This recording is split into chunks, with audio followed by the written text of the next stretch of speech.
This is SCP-867. It's a tree, but it's not just any tree. This is the deadliest tree to ever exist. And today, we're gonna find out why. The man and woman's hike through a gently rolling portion of the Rocky Mountains has just taken a turn for the dangerous.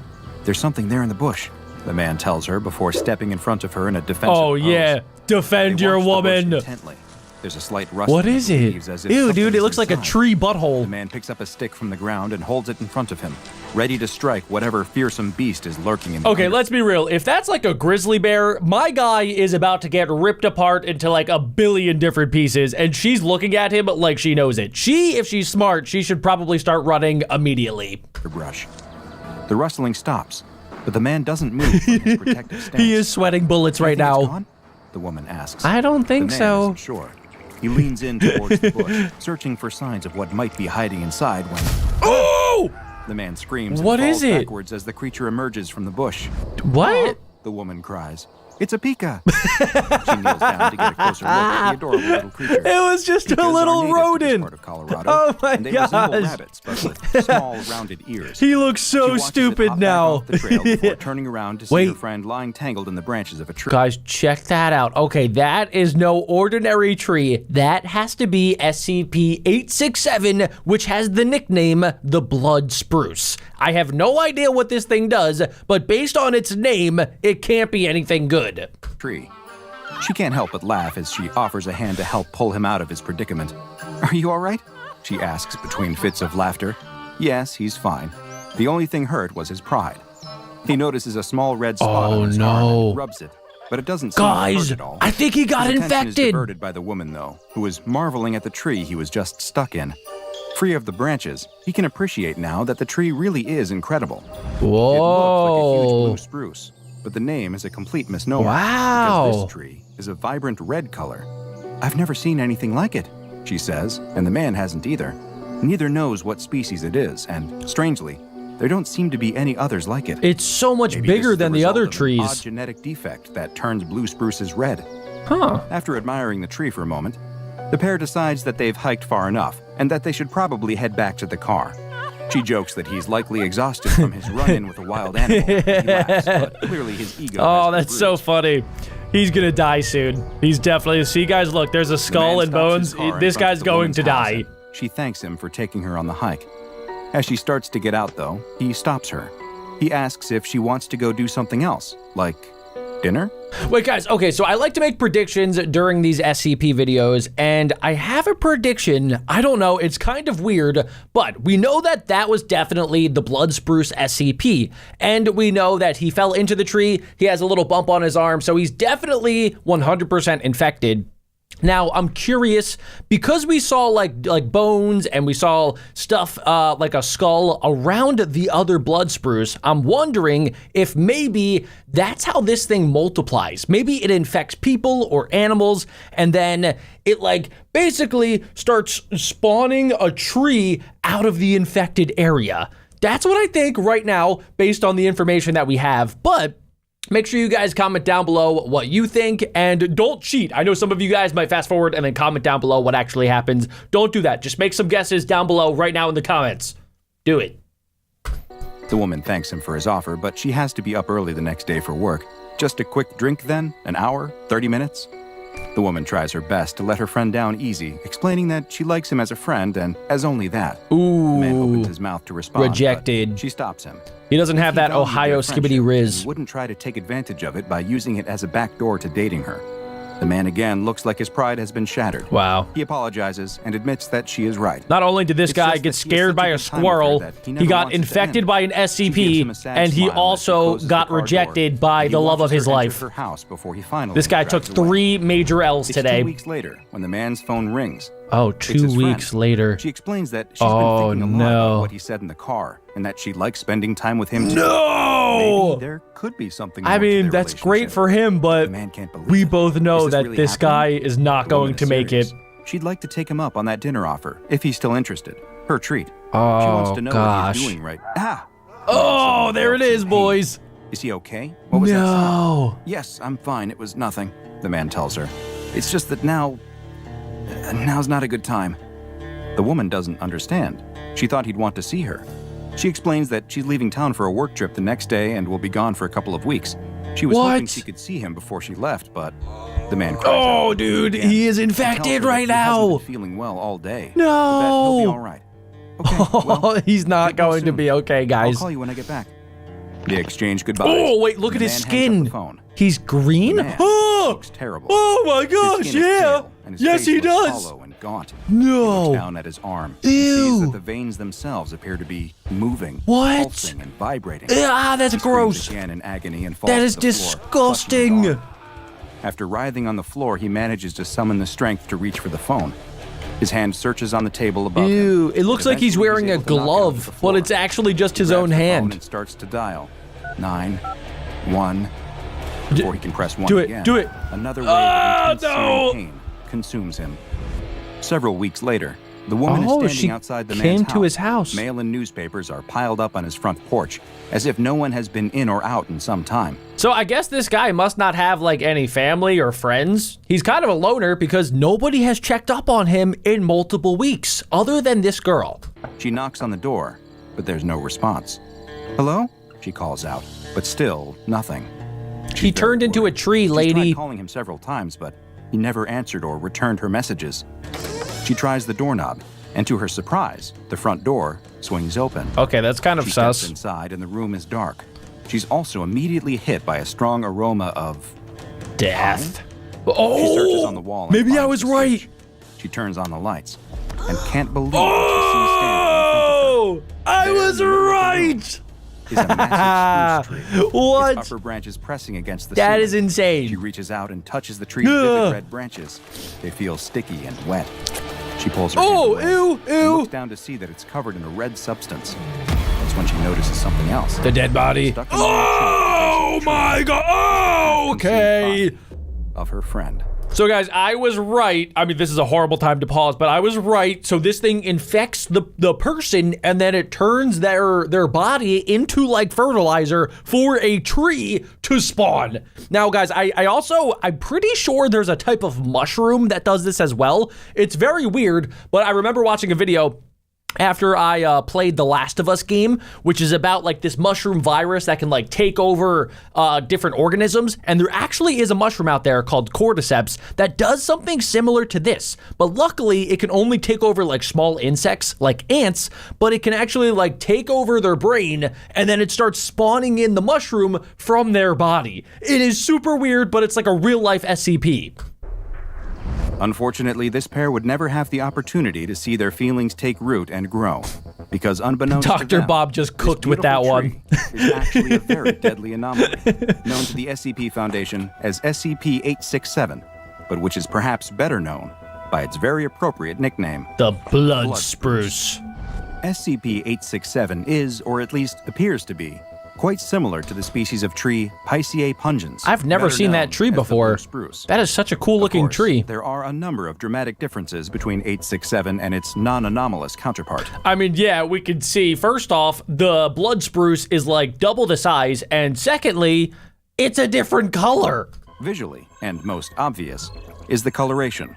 While blue spruces, as the name implies, are typically a blue-green color, SCP-867 is a deep, vibrant red. There's another major visual difference too, with the blood spruce lacking any sort of seed cones that you would normally expect. Oh, interesting. No pine cones to protect and spread seeds. You'd be right to ask how SCP-867 goes about reproducing. We already know. The answer to that question is what makes this beautiful tree such a dangerous anomaly. So before we keep going with the video, I need to tell you guys about my brand new cookie plushies. They're super cute, squishy, and probably the softest plushie ever created. They're so soft, I love them. We have the OG chocolate chip cookie, the sprinkle cookie, and my personal favorite, the zombie cookie. If you guys are watching on a TV, grab your phone, or your mom's phone, or your grandma's phone, and scan this QR code right here. Go ahead, I'll wait. Or you guys could head right on over to BeckBroJack.co. Okay, you guys got it? Let's get back to the video. The secret to how SCP-867 reproduces is found in its leaves. While they look like pine needles, SCP-867's leaves are, in fact, needles.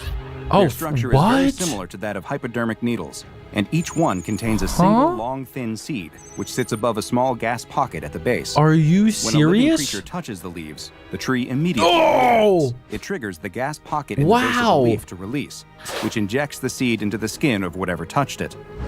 The process is quite similar to that found in auto-injectors.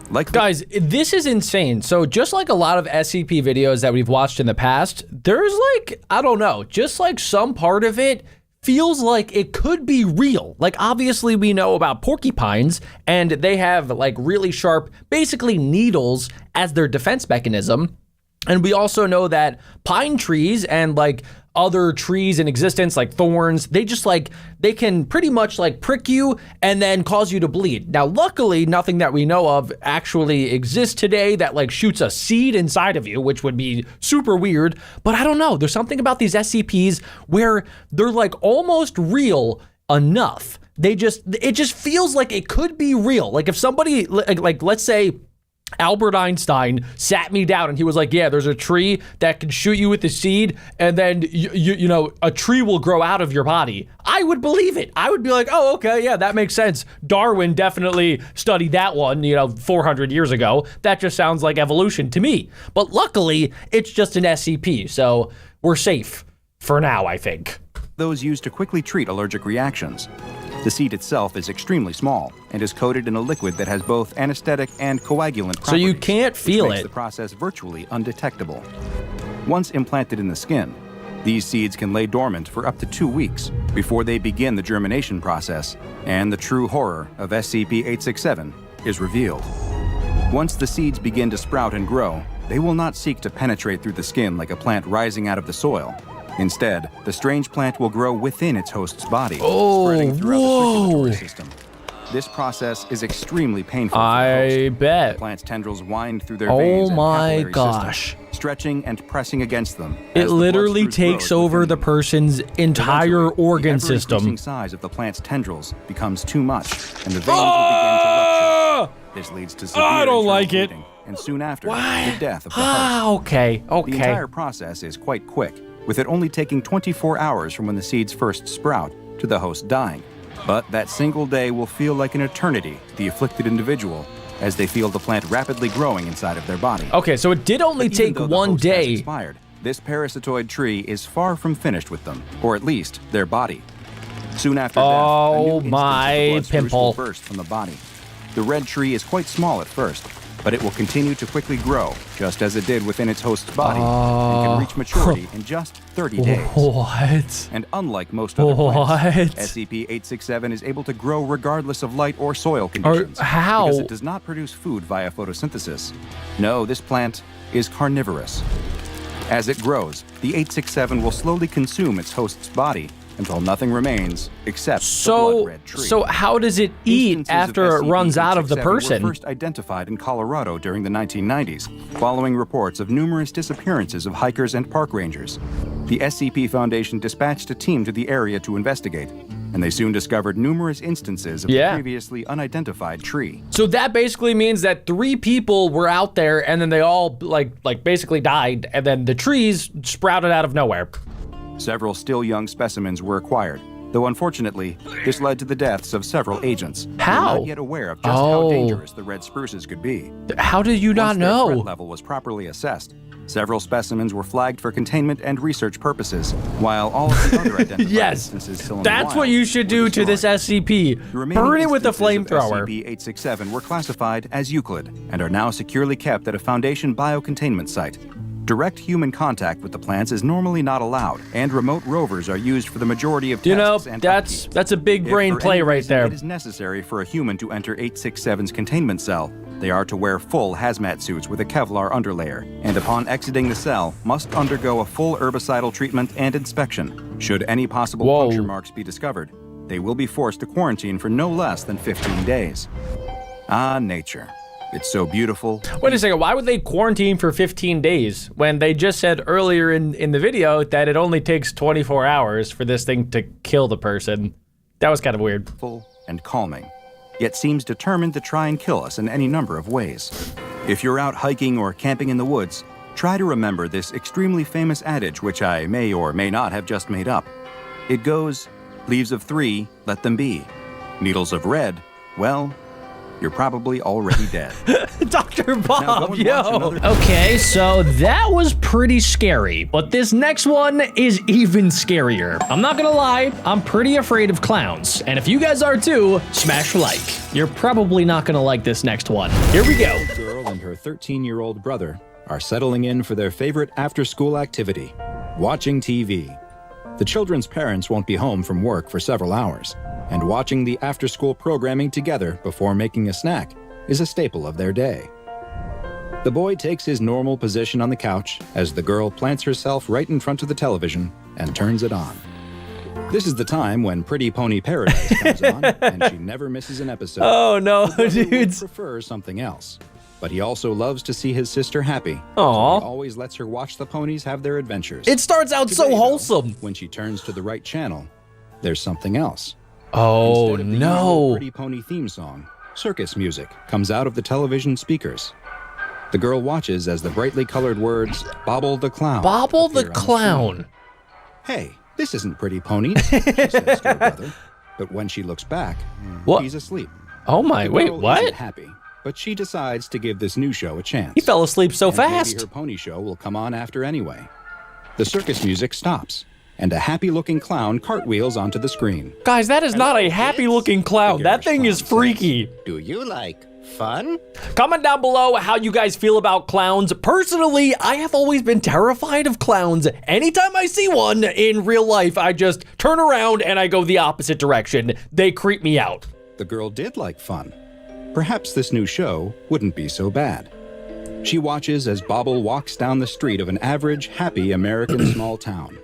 Everyone seems to love the happy clown, waving at him as he passes by. Bobble pauses in front of a house where a man is mowing the lawn. He convinces the man to stop his yard work and join him. And the two happily Okay. head down the sidewalk So far, together. so good. The girl is a little confused by this show. There's not much in the way of jokes, but she decides to keep watching anyway. Bobble and his new friend stop in front of a house that is painted to resemble a circus tent. This must be where Bobble lives. He invites the man in, and they both enter the house. Inside, I don't know Bobble about motions this, the man to guys. sit while he prepares some refreshments. The girl watches as Bobble moves to the kitchen. There, he begins sharpening knives as he explains directly to the camera the best way to prepare meat, the way the skin must carefully be removed from the flesh, and how the bones should be saved for future soup stocks. Okay, ladies and gentlemen, I don't know this for sure, but I have a weird feeling that Bobble the Clown, first off, obviously is the SCP, and secondly, I think that this TV show is about Bobble the Clown pretty much luring people to his house like just normal people, and then he tricks them and then does something to them, and then, I don't know, they get knocked out or they get tied up, and then he just starts chopping up their bodies or something weird like that. I don't know for sure, but this is definitely getting super creepy. The girl watches with fascination as Bobble teaches his special lesson. Maybe this is a good show after all. Maybe this is her new favorite show. The girl gets up, her brother still asleep, and heads to the kitchen. She pulls out a drawer to help her reach the counter. with a Wait, knife block, no. and pulls out the meat cleaver. Are you kidding Looks me at it right gleaming in the now? light, entranced by its sharp, shiny edge.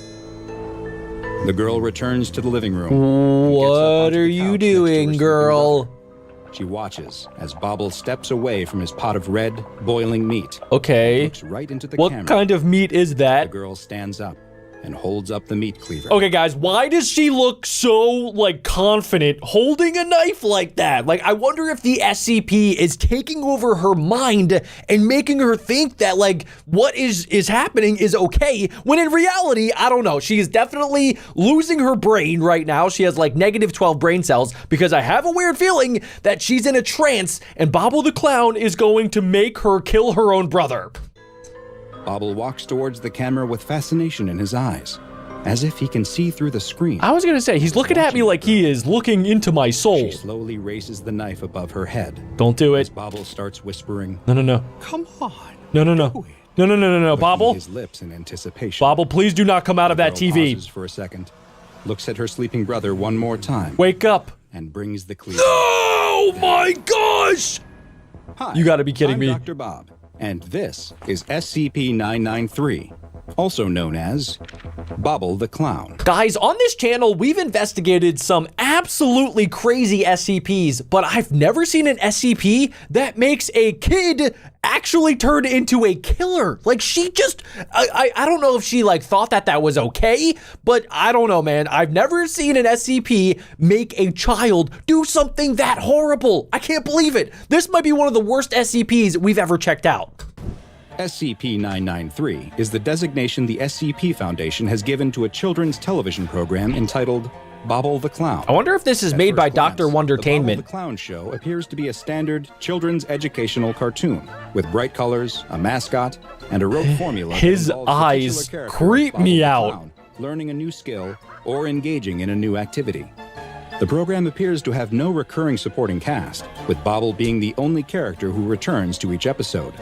The settings usually change between episodes as well, with Bobble often being seen in a new or unique location. Despite appearing as a show made for children, the anomalous properties exhibited by this strange television program make themselves apparent almost immediately. First, anyone older than the age of 10 who watches the show will immediately fall unconscious as soon as it begins. So you don't even need to be an adult. I thought maybe this would target, you know, kids under the age of 18 or under the age of like 16, you know, like younger kids, but like teenagers were still included in that. But no, this is like, you have to be an actual kid. And if you're not, you're going to pass out. And then basically you're going to get murdered by a child, by a 6-year-old with a cleaver in their hand, which is absolutely insane. And will remain in a comatose state until the program ends. So that's why the brother fell asleep so fast. Having felt a painful stabbing headache just prior to falling unconscious. The show's most disturbing property, though, is what has been described by those under the age of 10 who are able to view the program. They report seeing Bobble the Clown teach lessons similar to the way many children's shows extol the virtues of good hygiene or going to bed on time.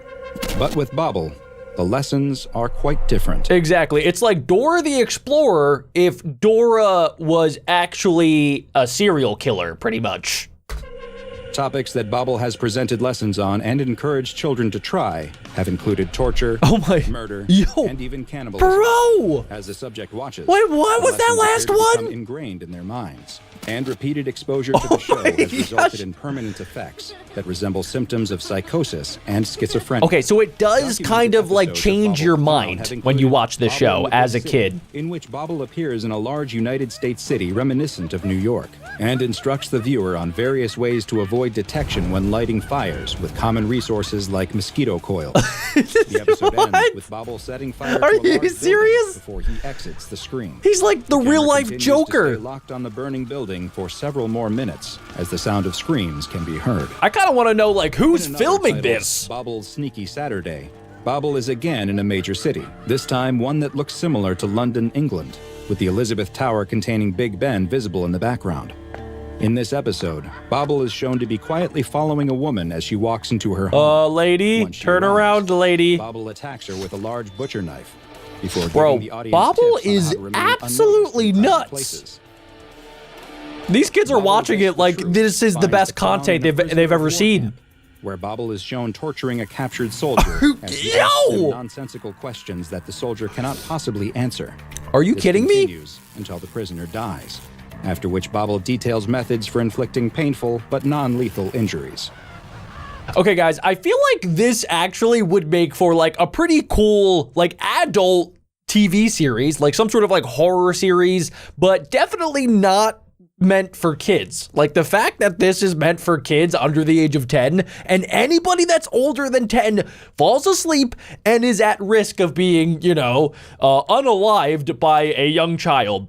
The fact that that is like what this SCP is just so messed up, but it would make for a pretty good like Netflix series if, you know, somebody ever decided that they wanted to turn this into some sort of like really cool dark horror series. I think it could work pretty well.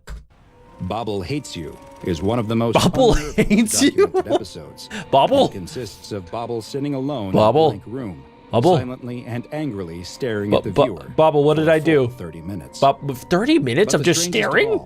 Is from an episode title filled with expletives, in which Bobble appears to be in a Foundation secure site video archive room. the same one where recordings of Bobble the Clown are stored. Okay, wait a second. So he broke into an SCP facility where they have all of these tapes of Bobble and like previous episodes.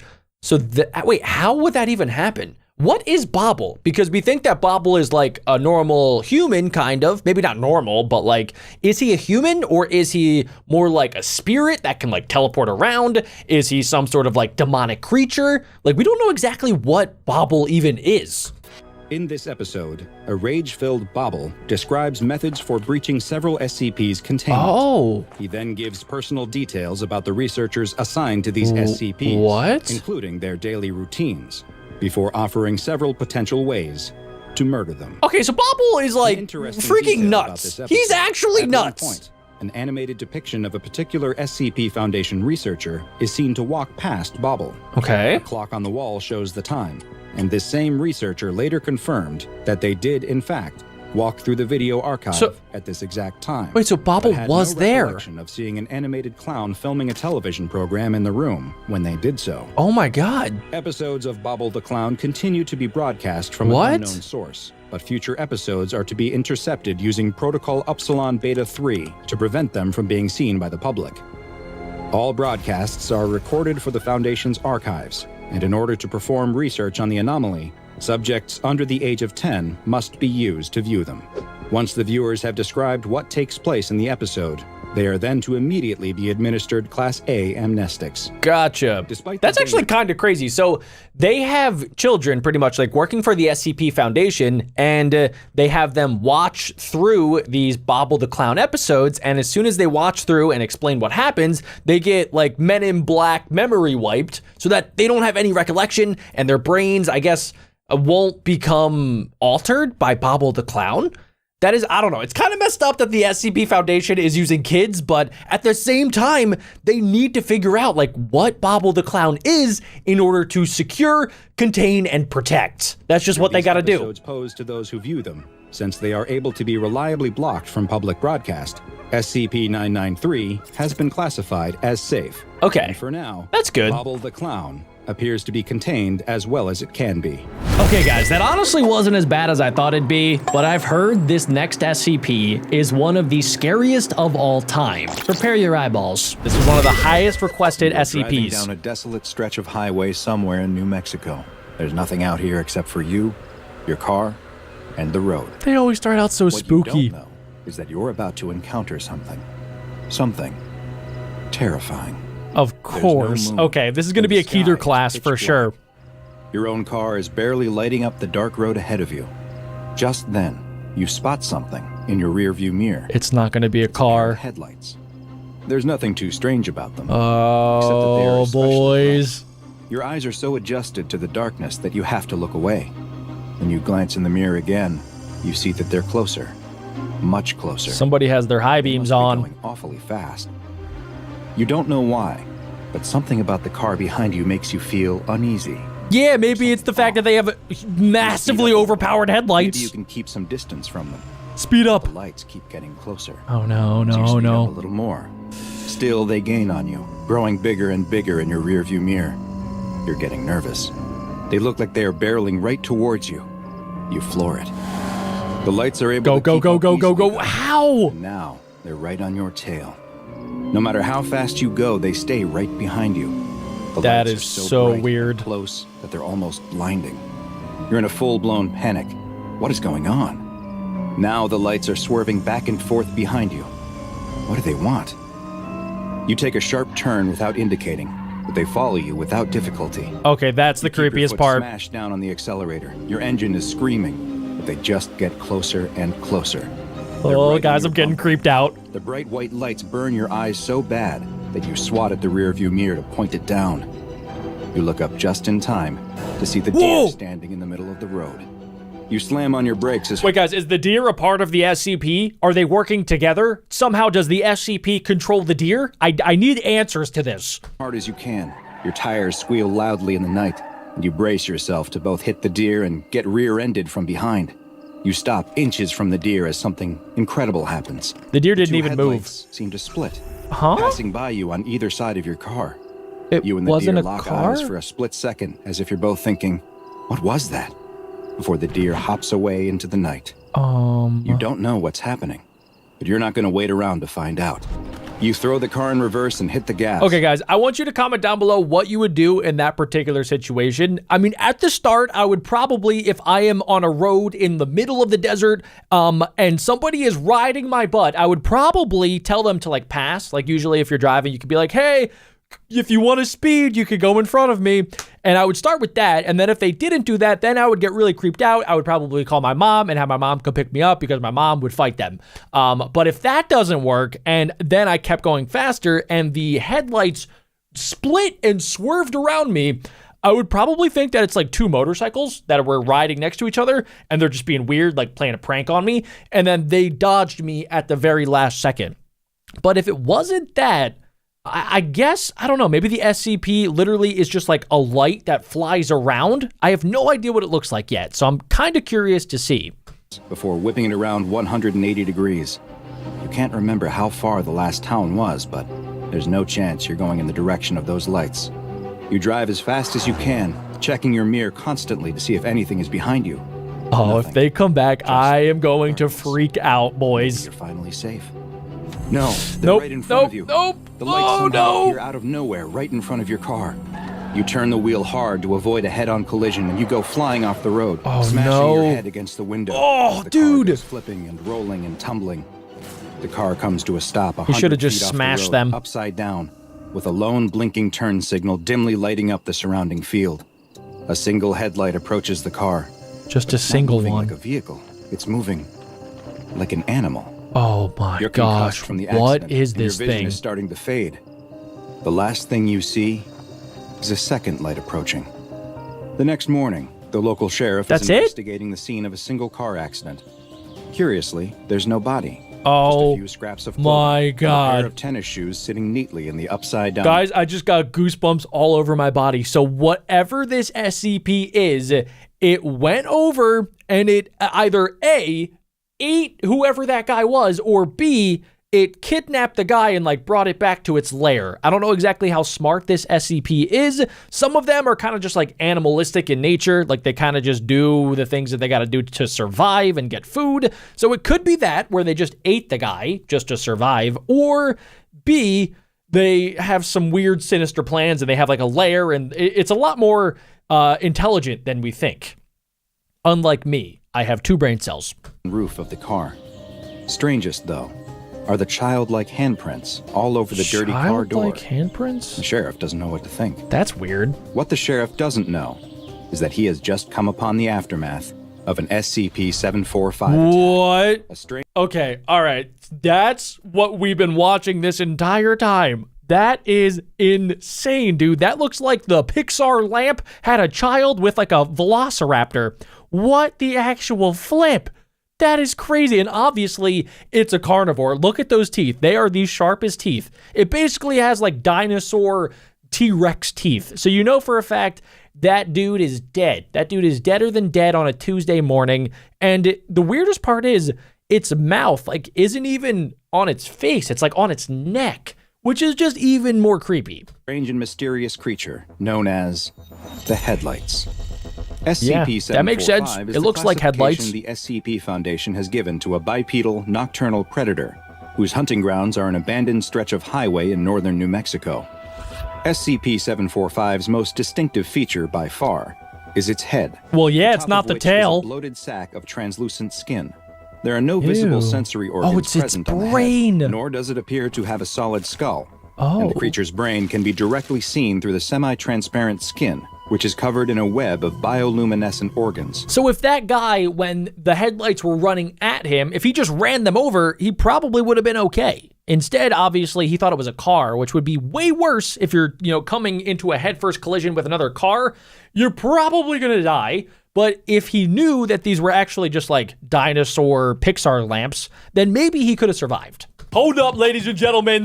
Did you guys get your cookie plushie yet? Because if you guys didn't check them out yet, make sure you guys scan this QR code right here. Or you guys can head over to BeckBroJack.co. You guys are definitely gonna wanna go quick because my brother Dirt Boy already bought 300 of them from the last time that I saw you. So if you guys want one, you should go get one. Back to the video. These organs are capable of producing a steady output of light that's been measured between 1400 to 3200 lumens, which is the equivalent That sounds of pretty bright. xenon gas headlights. Right, okay. The entity has been observed to have the ability to change the color of this light. Okay, that's as well really as flash cool. it in specific patterns. I need this It for is my gaming theorized setup. that it engages in this behavior as a way to defend itself, and potentially what? may also use it as a way to communicate with other members of. Also, guys, are you seeing this right now? It looks like this creature has more arms than...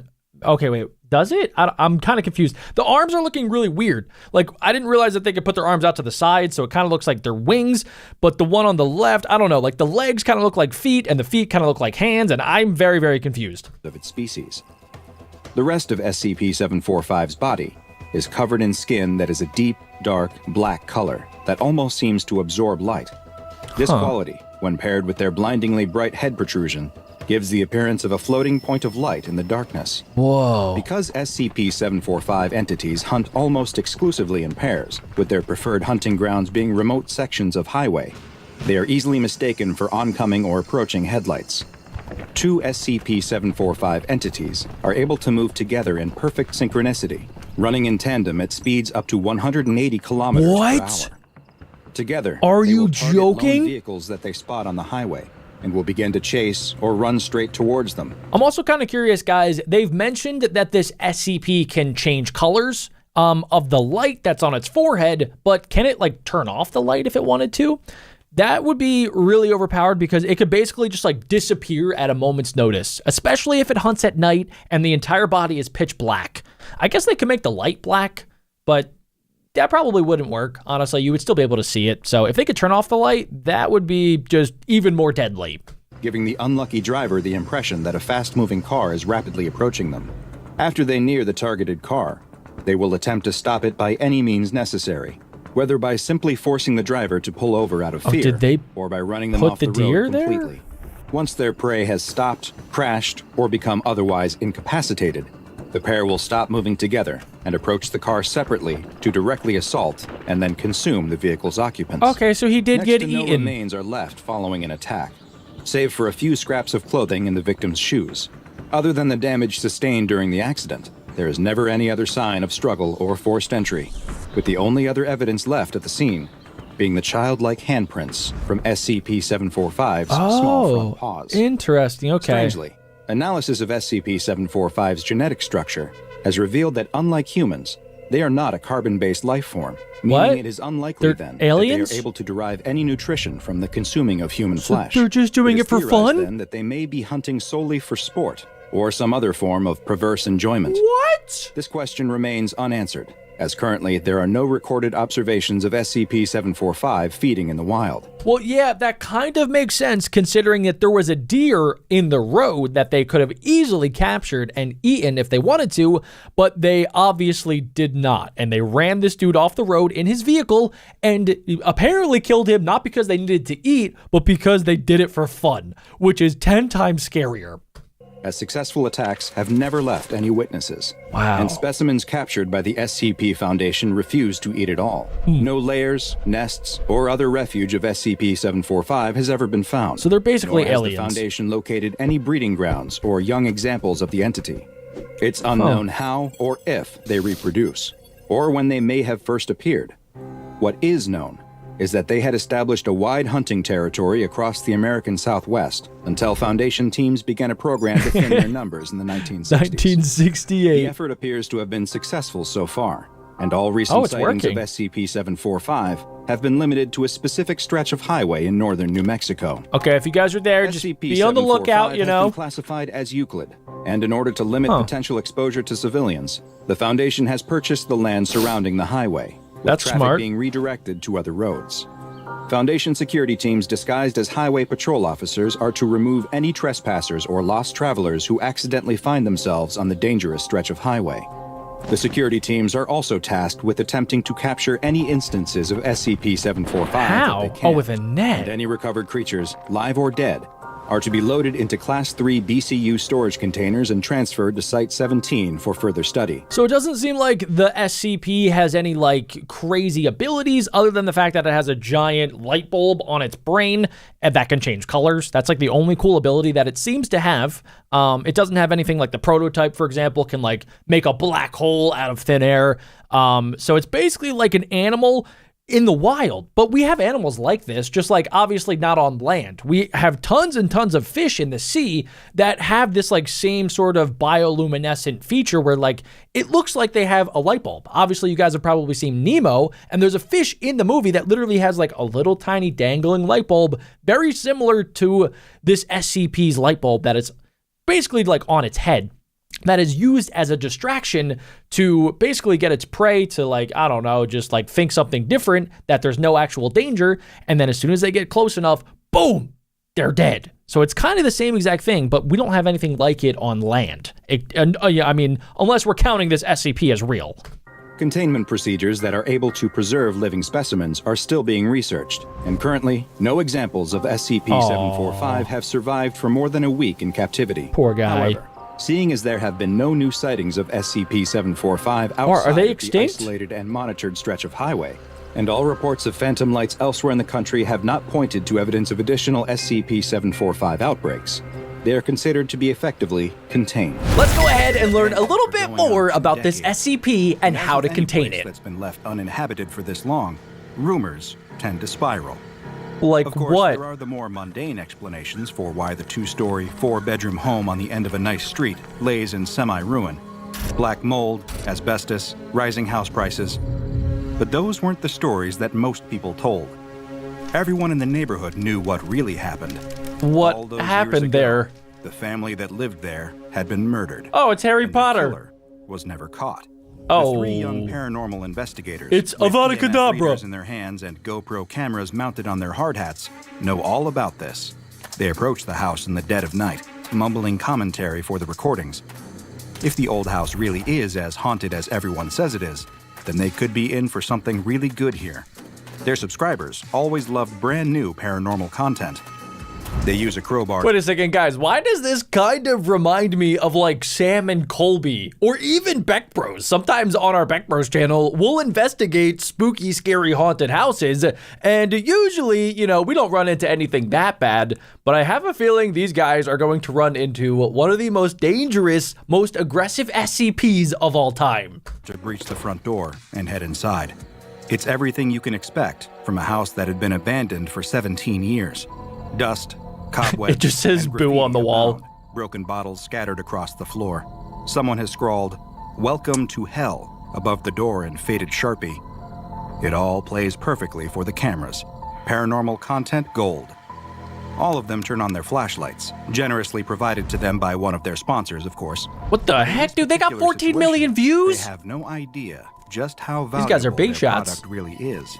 After all, there are some frightening things that hide in the dark. The leader of the trio begins ascending the stairs, narrating into his helmet cam, giving the more popular version of the house's legend. The perfect suburban family, torn apart, literally, by a killer hiding in their home. Oh The my family had all been gosh. brutally murdered by someone in their home, but the police never found any sign of unlawful entrance or exit. So guys, I wonder if the family was killed by the SCP or if that created the SCP. Like obviously the SCP, we know that it's called Eyes in the Dark. So, but we don't really know much about what it actually is. Like, is it a ghost? Is it a demon? Is it actually just like two eyeballs floating in the dark? And also, if it is, how does it actually like damage people? How does it murder people?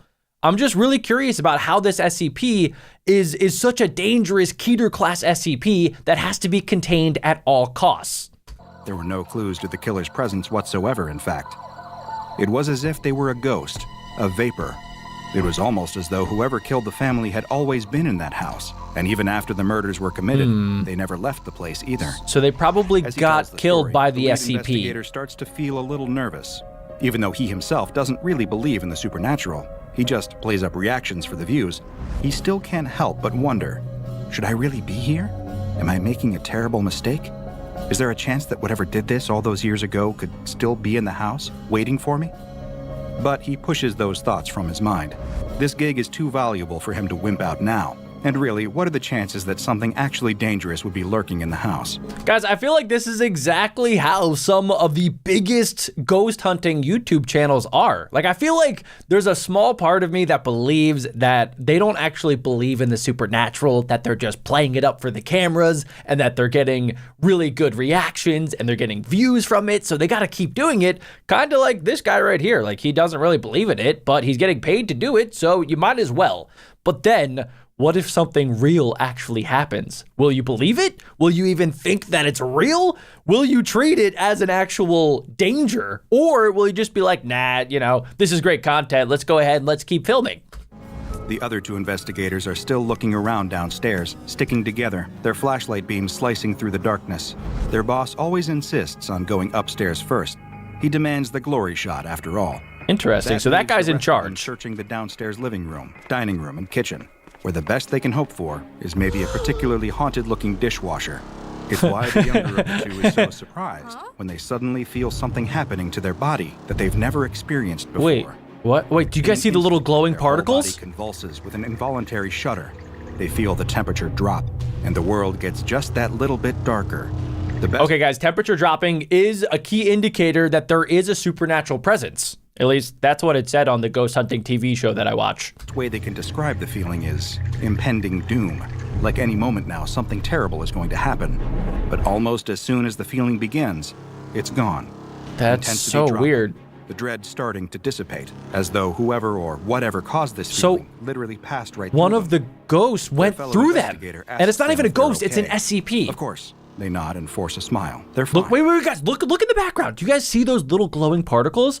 I don't know if those are SCPs or not, but they were not there a little bit ago. And I mean, based on the name, Eyes in the Dark, this SCP could be right behind them, and they have no idea.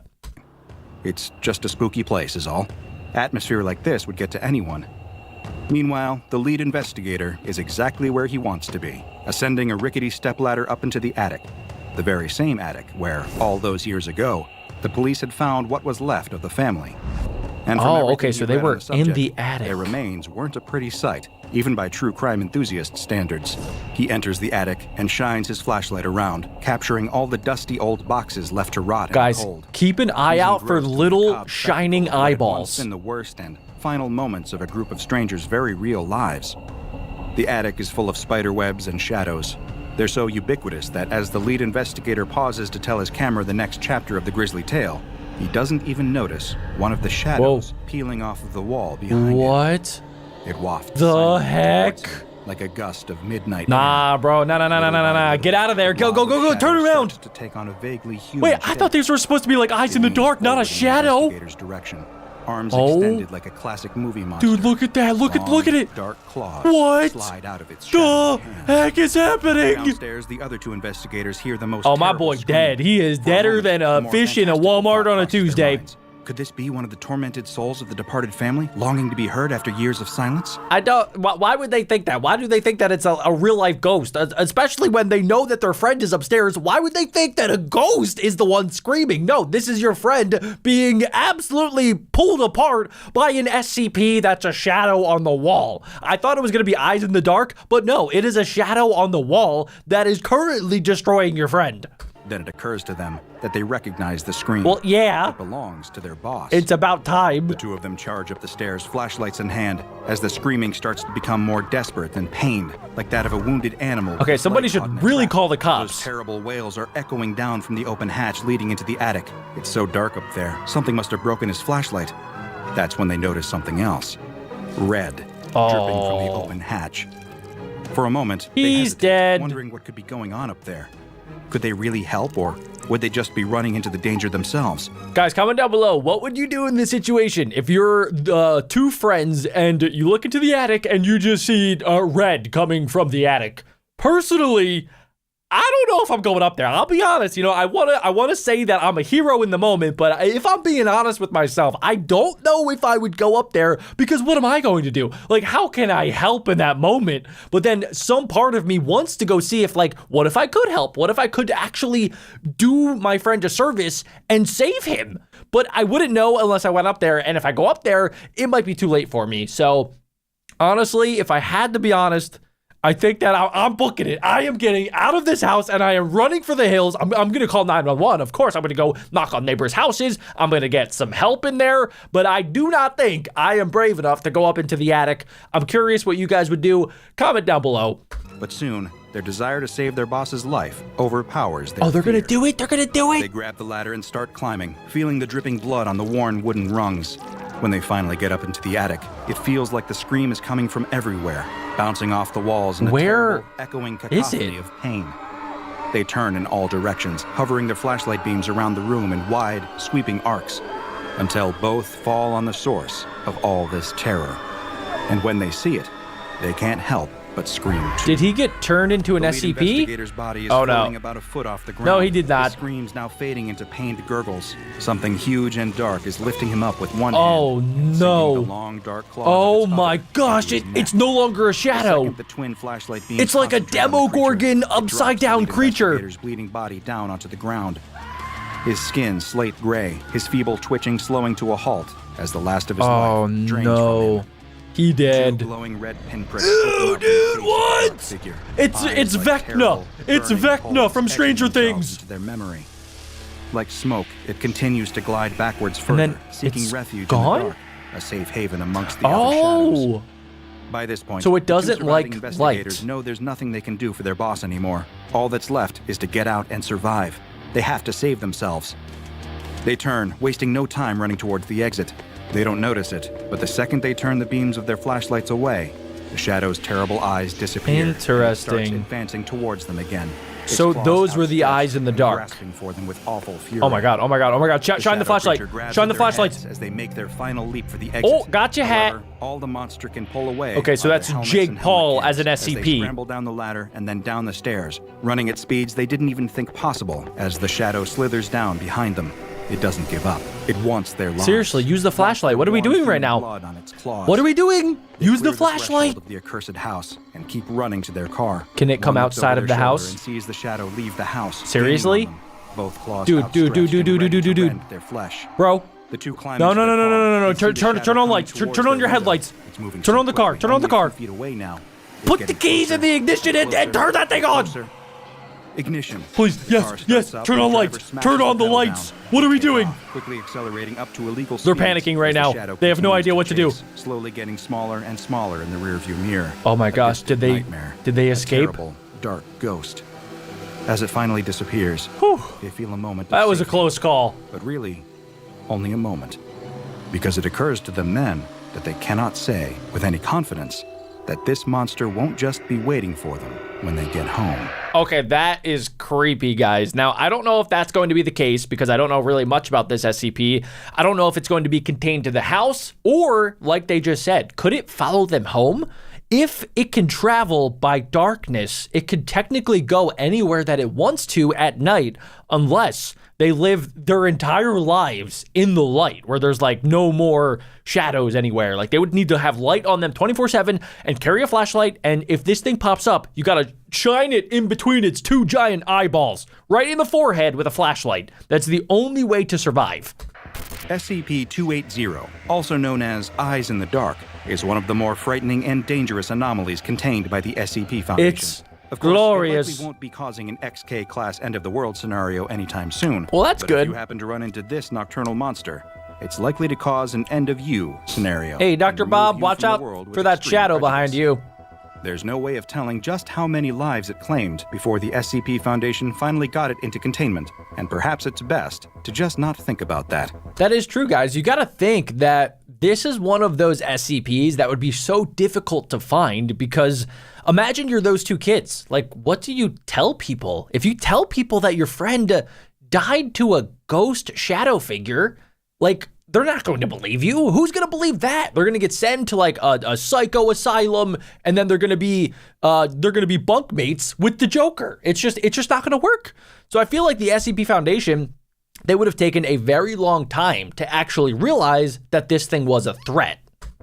SCP-280 is a black wraith-like apparition that floats at roughly average human height, with no visible legs or feet. As I wonder the lower how you portion can of its body contain this simply thing. fades away before it reaches the ground.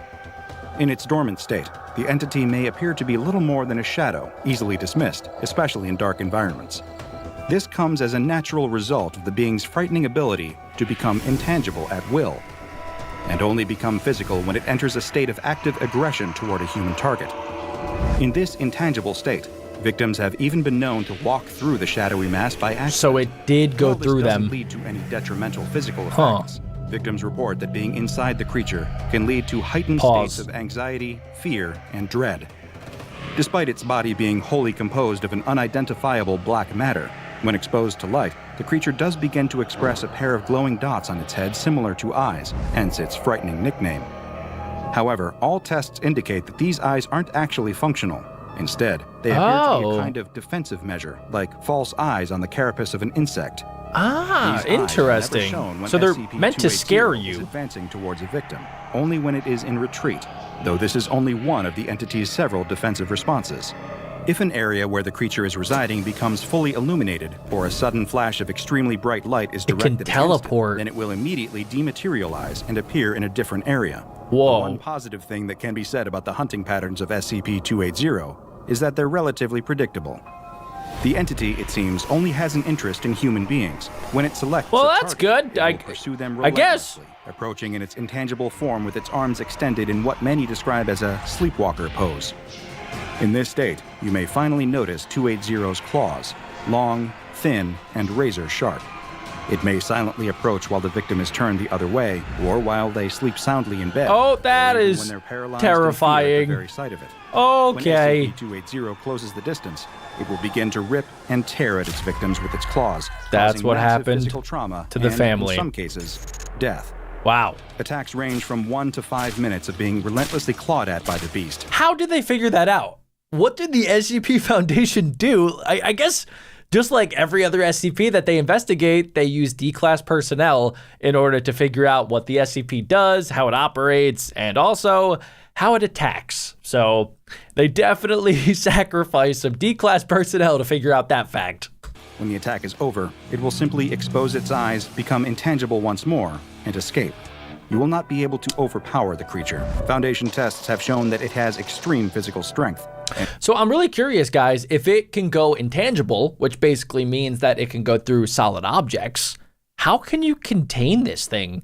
Like, obviously, you need to attract it into an area, and then maybe do you have the surrounding area be completely lit up? Is that the only way to do that? So you have to have like pretty much like a box or like a room that is 100% dark, and then the surrounding area needs to be light so that if it does go intangible, it can't leave because then it would just get burned by the light that's around it. That's the only thing I can think of. And it's capable of tearing apart solid steel with little effort. If it can't find any humans to victimize, then it will simply remain dormant, pressing itself up against a wall, in a dark corner, or within some other structure. So it just waits for people to come around. Nervous about a certain dark corner in a room near you, it is best to remove yourself from the situation as quickly as possible and remain in a brightly lit area. So what Dr. Bob is telling me that my fear of running out of basements was not irrational. Every single time when I was younger and I had to go into a basement, when I had to turn out the lights, I would sprint up the stairs like I was Usain Bolt because I had a feeling there was something down there and I did not want to find out what it was. It would perhaps be comforting to believe that SCP-280 is acting on some twisted form of animal instinct. After all, while the results may seem horrific to us, every organism has to eat, right? Well, sadly, is that what this thing is? The case here. Is it an organism? SCP-280 does not appear to eat, sleep, or breathe to survive. Oh, fantastic. It never consumes any of the matter torn from its victims. So it just does it for fun. It is sport killing. It enjoys the harm it causes, taking a degree of What perverse is pleasure wrong in with hunting down and SCPs? murdering its targets. There is no better nature to appeal to here. The SCP Foundation's ability to study the creature's biology has also been stunted, in part due to the creature's highly aggressive nature, and also the fact that its selective intangibility makes gaining physical samples almost impossible. Even capturing and containing the creature in the first place came partially out of blind luck. It first came to Foundation attention after a series Police of baffled mysterious by locked-door murder. murders in a Mysterious small Mississippi murder. township. In the most recent case, an entire family had been brutally murdered in their home, leaving only one survivor. A traumatized 9-year-old boy named Oh, David who locked dude. himself in the basement when he started to hear the screaming. Poor little He was kid. so terrified by the things he saw that night that he remained in a catatonic state for weeks afterwards, completely yeah. unresponsive to outside stimulus. I can only But imagine, one little like, detail you're saved his life. traumatized A forever. flashlight was clasped in his white knuckle grip, shining a bright beam of cold, That's white how he light survived. onwards. When David was removed and placed into medical care, officers began searching the building for any kind of clues as to how the other 4 family members were murdered.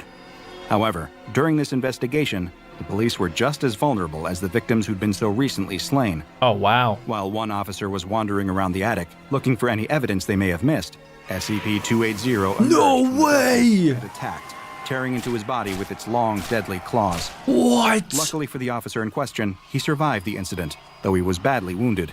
His report Wow. on the matter, including the ardent claim that he was attacked by a being, quote, made from black smoke, caught the attention of SCP Foundation operatives embedded in the precinct. Okay, They soon that's took over good. the That means that they investigation could and descended on the finally house, get this hoping thing. to tag and bag whatever had been behind all these deaths. Yes, tag This and would be bag. easier said than done. While Foundation field agents canvassed the home, they simply walked past the creature multiple times. So at this point, they have no idea what they're looking for. They literally have only one piece of information, and it's that the police officer got attacked by black smoke. So if you're going in there, you're probably just going to be looking around for like black smoke, but you're not going to be looking for like a shadow on the wall. So I have a bad feeling one of these SCP officers is going to get attacked. Discounting it as a mere shadow. After all, it only had these easily identifiable glowing eyes when it was in a retreating position. Even when it entered its physical state, operatives brushing up against it generally dismissed the sensation as hair, clothing, or some other object touching them in the dark. Also, why did they not This just turn on the already lights? bungled investigation got even worse when the Foundation decided to introduce high-intensity lights into the equation, Oh. hopefully flushing the creature out. So that's going This, to of make it course, angry. only caused it to dematerialize and appear elsewhere. The chase ended in an almost farcical fashion. A cavalcade of Foundation agents chasing a cloud of sneering black smoke across a Mississippi field at 2:30 a.m. Thankfully for the human race, Just another day in the entity SCP was, Foundation. at the very least, eventually secured and contained. However, So they basically use flashlights to like scare the SCP into this room in the SCP Foundation. this wouldn't be the last time it was out of containment. Oh, During it a series of escaped. tests with different types of illumination, intending to test SCP-280's reflexes, it disappeared from its chamber. It seemed almost to sink through the different levels of the illuminated site before coming to rest at the containment chamber holding SCP-1591. It went into a different This made for a container. fascinating accidental cross-test. You see, SCP-1591, to put it simply, is a unique sculpture of a star that emits an incredibly bright light. That's This not light will gonna slowly work. make any being subject to its glow intangible before disappearing completely. When SCP-280 came before SCP-1591, it displayed its eyes, but did not retreat. In fact, it assumed a kneeling position and simply remained before the anomalous sculpture until What? it faded from existence. And It wait, then remanifested what? in its own containment chamber several hours later. without What the incident. heck? All things considered, it went pretty well. I as far guess as so. containment breaches involving deadly, human-hating monsters go. That could have been way worse. Because of its What if they like merged together to create the ultimate like black hole of darkness? That actually would have been kind of sick. Ability to demanifest and phase through solid objects, SCP-280 is incredibly difficult to contain, earning it the dreaded Keter object class. In order to avoid the risk of demanifestation, SCP-280 is contained in a 5x5 meter cell that is perpetually left in a state of total darkness. Okay, that's what I said No equipment is to be earlier, left in actually. the cell unsupervised at any time, and any items brought into the cell for testing must be removed when the testing is complete. Any staff members entering the chamber for tests must be equipped with infrared goggles, an infrared ID strobe, and also a strong flashlight to ward the creature off in the case that it becomes aggressive. Huh. If SCP-280 does attempt to attack anyone in the chamber, all attending staff are instructed to turn on their flashlights and turn the beams against the creature. That is No so aggressive action dangerous. is permitted, and staff members must remain at least 1 meter away from SCP-280 at all times for their Wow. own safety. And if you suddenly feel yourself getting a little nervous in an eerily dark room, I'd Okay. like you to remember this. The Yeah? one thing more frightening than seeing eyes in the dark is not seeing them. The man opens his mouth to bite a hot dog and Sounds like suddenly me. freezes. His eyes widen, and the hot dog drops from his hand, falling to Okay. the ground. Ahead, a stampede of people is running toward him, screaming, Huh? crying out for help. Why?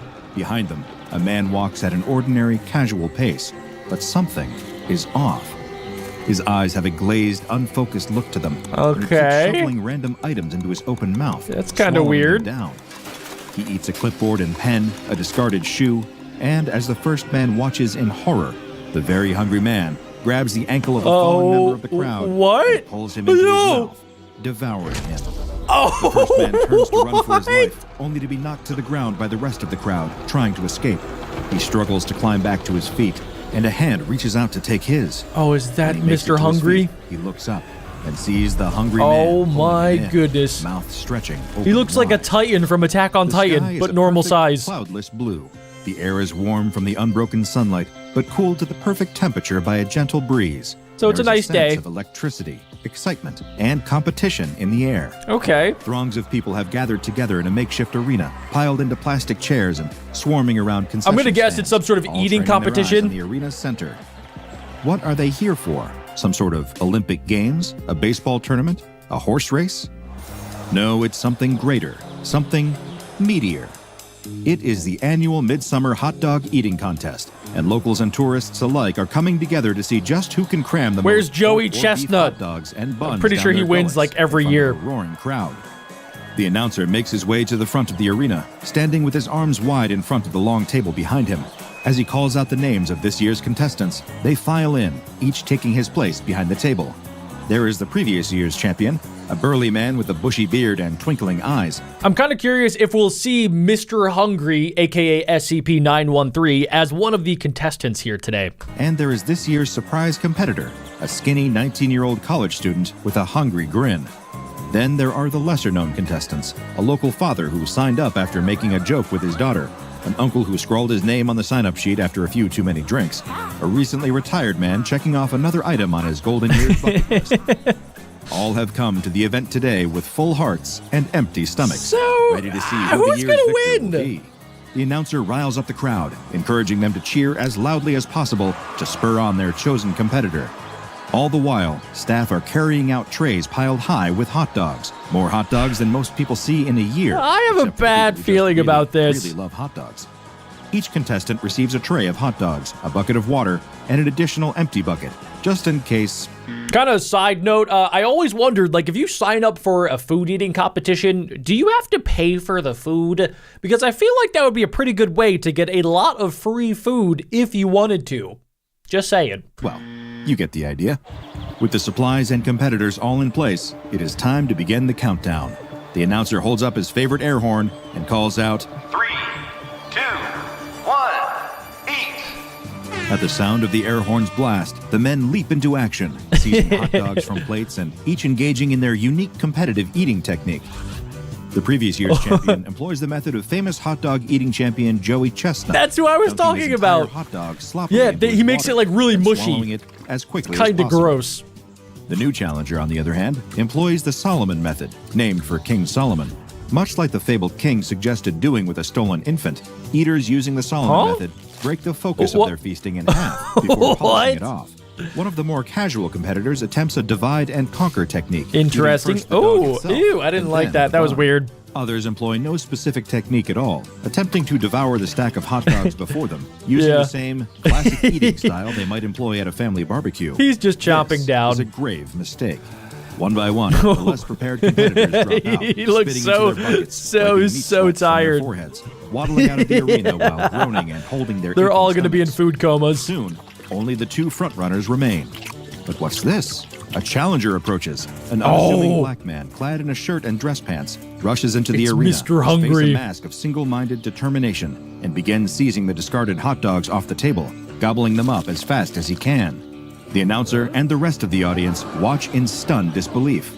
This is unprecedented, and as exciting as it is, definitely against the rules. This man is not a registered competitor, and he certainly can't join the contest in the champion stretch.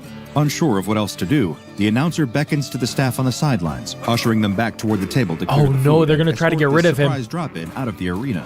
The audience watches with rapt attention as the staff members attempt to remove the stranger from his place at the no, table. dudes, this is how Shakes his head chaos violently, happens. refusing Look at his teeth, too. His teeth look almost like they're carnivore teeth. Like, they're a little sharper than usual. to go and snatches the hot dogs away from them, even as they try to clear the trays away.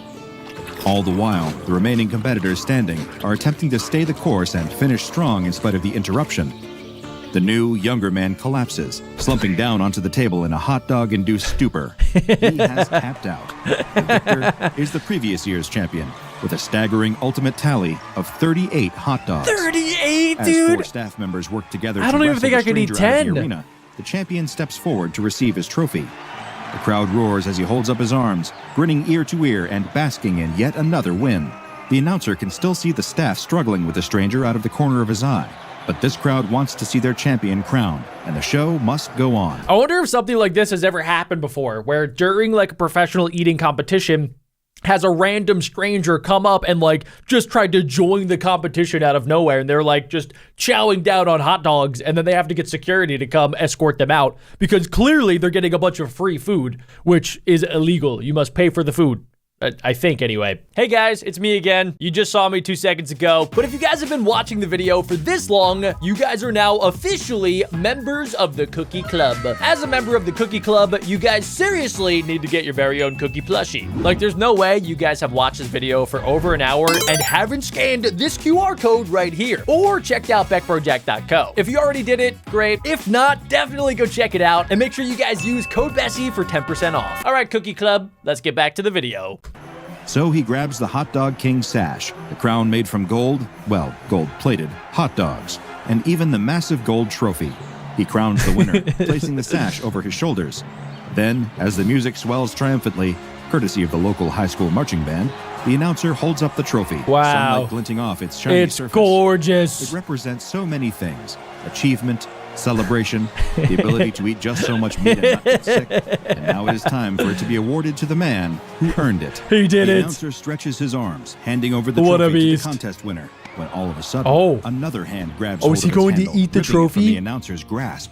The stranger has returned, somehow freeing himself from the multiple security guards. Yeah, who because escorted he him ate away. them He alive. has taken the trophy for himself. Somebody should go check on But them. he isn't just attempting to crown himself the hot dog king. No, this is not a simple coup de hot dog. He lifts the trophy up over his head, opening his mouth as wide as it will go, and tears the metal in half with a horrible screeching sound, So- shoving the pieces into As soon as you see that, especially when you see his like mangled teeth, which probably happened because he's done this a bunch, where he's probably been eating everything in sight, including metal, which will destroy your teeth. So as soon as you see something like this, like, you should probably, you know, call the cops, maybe call the military, call the president, maybe call in NASA. I don't even know what you do, because this guy's clearly not human. He's an alien. his mouth, chewing and swallowing. By the time the announcer and the champion recover from their shock enough to move again, the trophy is completely gone, vanished into the stranger's belly. That's gross. After a day of seemingly impossible feats of feasting, the sight of this strange man consuming a truly impossible meal of metal is just too much for the already anxious crowd to take.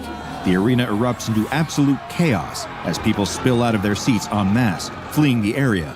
The champion, however, does not turn and run. He feels robbed of his victory. Oh my gosh, Though he's it gonna may try have to fight. occurred in an utterly bizarre fashion. No, he won't dude. stand for this kind of Oh, disrespect. Why in a million years would you go up to somebody as crazy as the dude that just ate your trophy in like 3 bites? He's clearly psychotic, right? Like, you should probably steer clear of people like that. Just, you know, I don't want to tell you what to do and how to live your life, but you should definitely not approach people that eat metal trophies. That is something that I will live my life by from this day forward. He has trained all year for this moment, only to watch his trophy be eaten right in front of him. There's always more He trophies. marches right up to the stranger and pokes him in the chest, demanding to know who he thinks he is. What gives him the right to crash the hot dog eating contest, interrupt the proceedings, and upstage his victory by chowing down on the trophy? The man doesn't answer him, so the champion continues to berate him, stop. wagging his Get your finger in finger his away face. from his mouth. The stranger's eyes No, follow the dude, finger, what are you and slowly thinking? he opens his mouth. There is a sudden shock. The No, it's just tomatoes. screams, It's holding just his hand ketchup, to his right? chest, using his shirt Oh, to stem the bleeding. no. He turns to run with the rest of the crowd. It's too late. The stranger's hand clamps down on his shoulder, holding him in place with a surprising strength. The only thing he sees before his life is snuffed out is the stranger's wide-open mouth before everything goes dark. That's with another really sickening scary. chomp. It's like a All human the while, snake. The crowd's terror rises to a fever pitch at the horrible sight. They trample each other as they scramble to vacate the area, shoving strangers and loved ones alike out of the way. Dude, in a bid to this is a escape head mysterious scratcher. Equal opportunity omnivore. I don't even know with what an you do. appetite for far more than just hot dogs. Some manage to escape, running far enough from the arena that they can stop to catch their breaths and glance back at the ones who were not so lucky. Those who tripped and fell in the madness, who had the wind knocked out of them by an elbow to the gut from one of their neighbors, those with weak ankles or who hadn't tied their shoes carefully enough. All of these poor, unfortunate souls are next on the menu for the stranger. He devours them one by one. This is rarely gross. even I don't stopping to like chew. this. As one surviving woman watching from a distance pulls out her phone to call 911. Well, She yeah. can't escape noticing the parallels to the contest itself. The way the stranger eats with a singular focus on consuming as much as possible. That is a There's human no pause leg. to enjoy the meal. But there is no sadism or malice in the act either. Just the sheer, undeniable drive to keep eating. The woman's call to the police is one of the strangest moments of her life and utterly baffles the local police department. Ma'am, please calm down. One officer repeats it. I am a little bit worried too because earlier they mentioned that the SCP had some weird superhuman strength. So even if they do bring the police there, are they going to be able to stop him? That's something that I don't think so, especially because usually SCPs they're supernatural in the way that they behave. So if I had to guess, he's probably super strong. He probably is practically invincible, and there's nothing that's going to stop him from eating everything and everyone in sight. Again and again. What do you mean there's a man eating people? I mean exactly what I said, she shouts. A man showed up at the hot dog contest and started eating people. Please, you have to do something. It sounds like a prank I call. think this is above our pay grade, miss. Another officer chimes in. You think we should call, the first officer trails off. Who? The woman SCP demands. Foundation. But the line goes dead before she can ask another question. The police are clearly no help, and she isn't about to stick around and see just how big this stranger's appetite is. She tried to save the others, but now she needs to save herself. She Yes, runs all the way get out of home there. without another glance back. Meanwhile, the local police did make that mysterious call, and an SCP Foundation mobile task force is currently en route to the scene. Oh, nice. By the Okay, time they good. arrive, the park is a ghost town, with nothing but the blood-stained grass and abandoned arena to suggest that something horrible ever Is the happened here at SCP all. gone? But these aren't some bumbling local police officers who have no idea what to do with a man-eating anomaly. This team has seen enough bizarre sights to fill a lifetime, and another lifetime after that. They spy a trail of sticky red footprints leading away from the arena. At first, they assume that the substance is blood, but a closer examination reveals Ketchup. that it is, in fact, ketchup. They Oh. track the savory footprints They away from the tasted scene it? of the day's unsavory events, following them to a nearby warehouse. Judging from the scattered wooden beams, rustling metal, and boarded-up windows, this place has been abandoned for some time. Interesting. Perfect place for an anomaly to hide away. That is the They home weren't of certain. Mr. Hungry. The sound of someone inside biting through sheets of metal is plenty of indication that this is the right place. With no time to waste, they break down the door of the warehouse, weapons drawn and ready. They follow the sound of the chewing, splitting up to apprehend the subject from all available directions. The shriek of tearing metal echoes Where through is the he? building, bouncing off the walls and creating a cacophony that is difficult to track. They do their best to follow the sound, but quickly veer off in separate directions in an attempt to cover as much ground as possible. One operative confronts the stranger just as he is reaching for there he another is. piece of metal. He watches as the man takes a massive bite out of the steel, a bite that should have shattered his teeth and broken his jaw. Oh, he just ripped apart steel, bro. I thought only jet fuel could melt steel beams, but apparently this guy's teeth, it's basically jet fuel. That is crazy. Instead, a cartoonish bite mark is taken out of the metal. He approaches the stranger, who, upon locking eyes with him, begins to shake his head, still chewing. The MTF operative ignores this visual cue, approaching the man and attempting to physically restrain him. This, like the confrontation with the champion before, is cut off with a fateful chop. Oh and the no, operative why screams would you ringing out touch through the him? warehouse. I thought this SCP whole squadron, like they've seen anomalies before, and you would think that they probably know, don't get too close to an SCP because that could happen. Alerting his teammates to his unfortunate fate. The screams suddenly go silent, and another MTF operative stops cold, listening as the sound of chewing draws nearer and nearer. He spins around to face the presence behind him and spots the stranger standing there. The otherwise ordinary man is polishing off the tip of a steel beam, grimacing as he swallows it. That's The gross, operative dude. lifts his weapon, pointing it at the subject. The operative tells him to stand down and come quietly. The hungry man pleads wide-eyed for the operative to turn and run while he still can.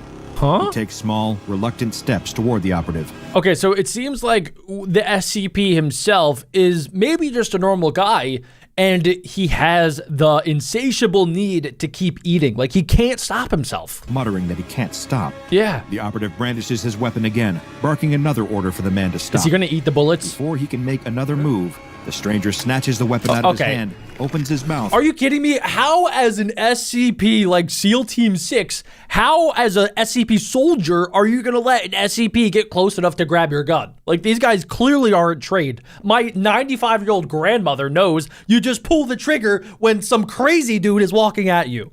And swallows it. He winces as he does, Ew. but does not stop. until Ew, the weapon it's is like a completely magic trick. devoured. All at once, he lets out a loud belch. His knees buckle. I wonder and he what his slumps to poops the are ground. like. He rubs his stomach, wipes his brow, and sighs heavily. I'm so sorry about that. I was just so hungry I couldn't help it. Oh? The man shakes his head sadly. I hope you can get a new weapon. And I'm sorry about your friend, too. Oh, wow. You said you couldn't help it. Why'd you stop? The stranger shrugs, sighs again, and simply says, well, because I was full.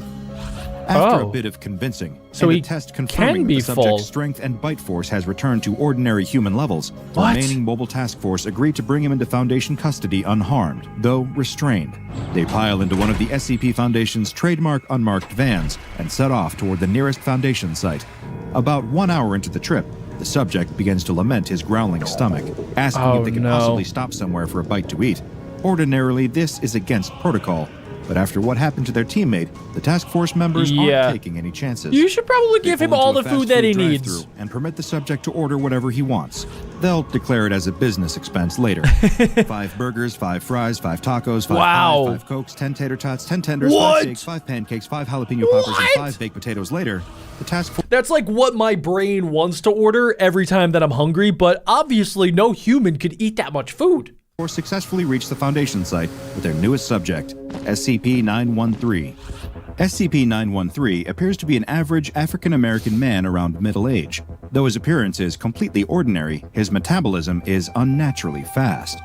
He requires the recommended daily caloric What? intake for an average human being every 2 hours and has an unusually high internal temperature, though the specific number has been redacted from his official file. If he does Interesting. not meet his calorie requirement for a given 2-hour period, he will enter a trance state in which he is unable to control himself. Yeah, okay. In this state, he will break down and ingest any solid matter in his line of sight. It kind of reminds me a little bit of Shy Guy. How Shy Guy is kind of just like a normal dude, at least that has like superhuman strength and looks kind of weird, and is just really shy. And if you look at Shy Guy, he literally can't help it, and he will come and he'll kill you. And it kind of seems like this guy's in like the same boat where he doesn't want to do it, but he kind of has to do it in order for him to satiate like the hunger that he has. He has to eat stuff until he's full again. This includes matter that would ordinarily be indigestible, including wood, plastic, and metal. That's In this disgusting. state, his appetite does not distinguish between living and non-living subjects. When he is in this hunger-driven state, he is aware of all his actions, but cannot stop himself, even when he eats dense materials that cause him extreme discomfort. If this state hits while the subject is sleeping, he will be forced awake. In addition to his anomalous appetite, SCP-913 can rend objects at an estimated force of 3,000 newtons and can bite objects with an estimated force of 5,000 newtons when eating them. Goodness. Whenever he is not in his trance state, he cannot replicate this strength. An examination of SCP-913's liver tissue showed that it is capable of producing new enzymes in response to foreign material, allowing his body to digest matter that should be highly dangerous to consume. So he has metal poops. Metabolize the substrate at an efficiency of approximately 98%, detoxifying any drugs or toxins consumed by the subject during the hunger state or otherwise. This includes, but is not limited to, amnestics and anesthetics. Interesting. So he can't be poisoned, he can't be drugged, his body will just get out all of the toxins. 13 was first discovered. He was wearing a shirt and dress pants, both with the brand name Doctor's Orders sewn onto their tags. SCP-913 has no tattoos aside from one on his right calf, which reads, Mr. Hungry, from Little Misters by Dr. Wondertainment. Okay, so this guy was clearly experimented on, and he was created by whoever Dr. Wondertainment is. Just in case you aren't aware, the Little Misters are a line of humanoid anomalies created by the mysterious Dr. Wondertainment Corporation, including the fish-headed Mr. Fish, candy-coated Ms. Sweetie, and Mr. Life and Mr. Death. I've never heard of these. As existentially upsetting as he sounds. The purpose of these creations is currently unknown, though, like many Dr. Wondertainment products, their existence invites endless speculation. SCP-913 must be contained in a customized humanoid containment cell lined with 1 meter thick carbon steel. 913 is to be provided standard furnishings for his containment cell, coinciding with the usual necessities for a comfortable humanoid dwelling. He may be given pre-recorded entertainment materials, such as concerts, films, and television shows upon request. You know, even though he's in prison, he has some luxuries like music, television, cell phones, and probably unlimited food. So, kind of sounds pretty nice. The cell may be accessed via a reinforced carbon steel door. Once every 2 hours, SCP-913 is provided with one nutritional supplement as specified in Document 913-2. I attempted to locate a copy of 913-2 for further details on said nutritional supplement, but access to it appears to be limited to researchers assigned to SCP-913. Really? Interesting. So we don't know what he eats. Nutrition is provided to SCP-913 via a central venous catheter that must be changed once every 3 months. These measures allow SCP-913 to receive the calories that he needs to avoid entering a hunger state, ensuring the safety of everyone on site, as well as his own comfort. Like the rest of the Little Misters, SCP-913 presents a puzzle that may never be solved. I could spend my limited time on this Earth wondering why Dr. Wondertainment would create a being that seems to serve no purpose other than eating as much as possible. Yeah, that's so random. Lest he unwillingly destroy the environment around him. He's like an X-Men with a really stupid superpower. But I believe that would be a waste of time. Why does Dr. Wondertainment do anything that they do? Why create a woman who can turn men into candy soldiers? Why create an ordinary man with a fish head, a tiny top hat, and a Boston accent? That was so funny. The personal motivations of Dr. Wondertainment, whether they are an individual or a massive conglomerate, are as inscrutable to me as the meaning of life itself, or the reasons why a person would want to eat more than 2 hot dogs in one sitting. Let's check this Down on out. the plunger, and moments later, a huge explosion rocks the quarry. When the dust clears, the 3 quarry workers look on at the pile of rocks that they'll now spend the next days and weeks hauling out. But then, they spot something strange. There in the newly exposed rock face is an opening. The 3 men stand at the mouth of the previously if you will. hidden cave. They poke their heads inside, but it's too dark to see much of anything, except for the fact that the tunnel in the rock stretches on for at least a few meters before it turns and prevents them from seeing any further. One of the quarry workers slaps his coworker on the back and dares him to go inside and check it out. No way, he tells him as he pulls his hand back from feeling inside the cave wall, his palm now coated in a sickly slime. It's gross in there. What? The other 2 laugh at him. If they think they're so brave, why don't the 2 of them go check it out? The 2 men stop laughing and look at each other. Who could have ever foreseen the tables turning on them like this? Okay, that's hysterical. Anyway, guys, I like to make predictions in these SCP videos, and my prediction based off of the thumbnail and what we just saw is, first off, I think that this SCP can easily infect anybody, and once you're infected, it seems like you could spread whatever this SCP is. It seems like it might be like a chest burster, kind of like from the Alien franchise, where once you're infected, it'll live inside of you and then like burst out of your chest, which is not good. And it also seems like this SCP might take over caves or like maybe houses or other enclosed areas and then I don't know. But based off the way that the walls were really slimy, it seems like the entire cave might be the SCP. But let's go ahead and watch the rest to find out. They're not going to back down. One of the two takes out a flashlight, and they step into the cave while the third waits outside. He watches as the two of them head deeper into the cave, disappearing behind the bend. Inside the cave, the floor is just like the walls, coated with some kind of substance making it wet, but also a little sticky.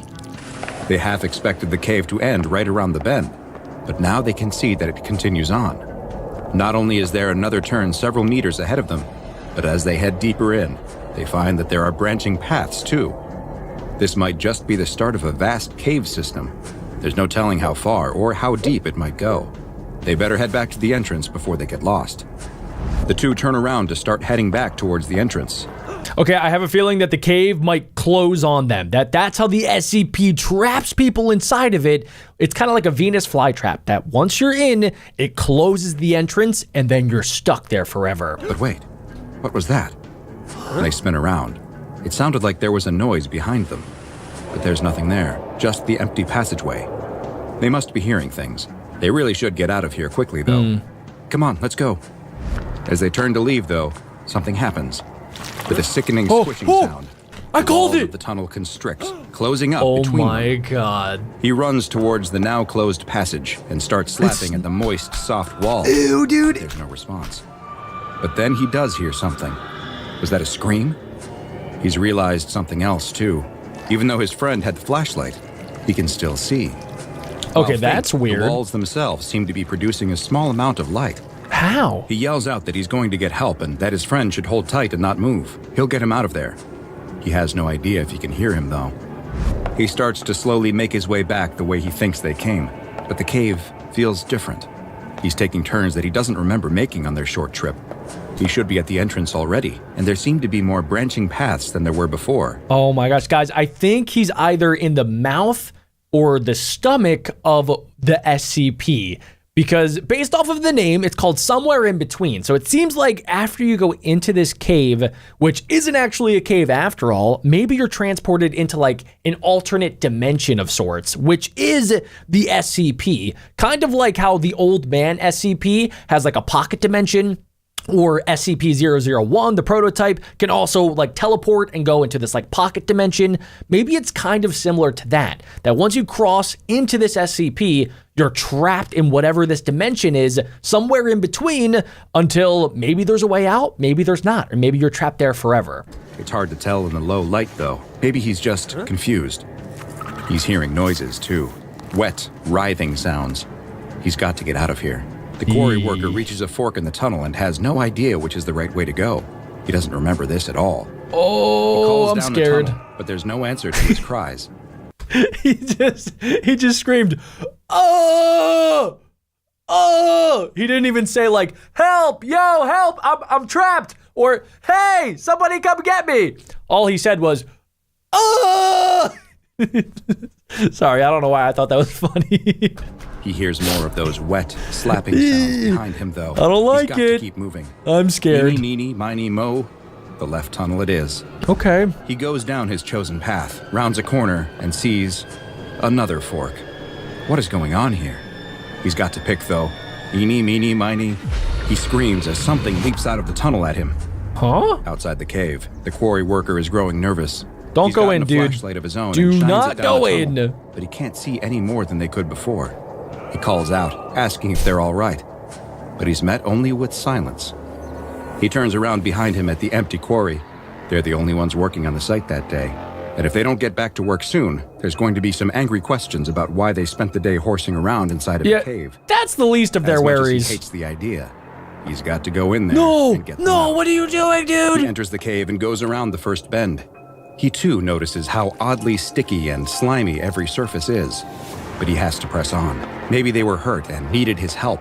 Guys, I understand why he's doing this. However, that seems like a very weird cave to investigate, right? There's like slime on the walls and it feels like, I don't know, something's off, right? It's like a nest or a stomach or a mouth.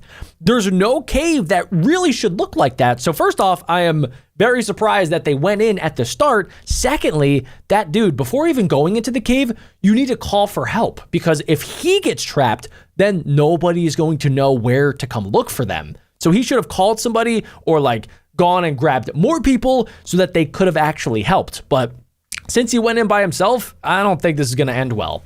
He rounds another bend and spots something.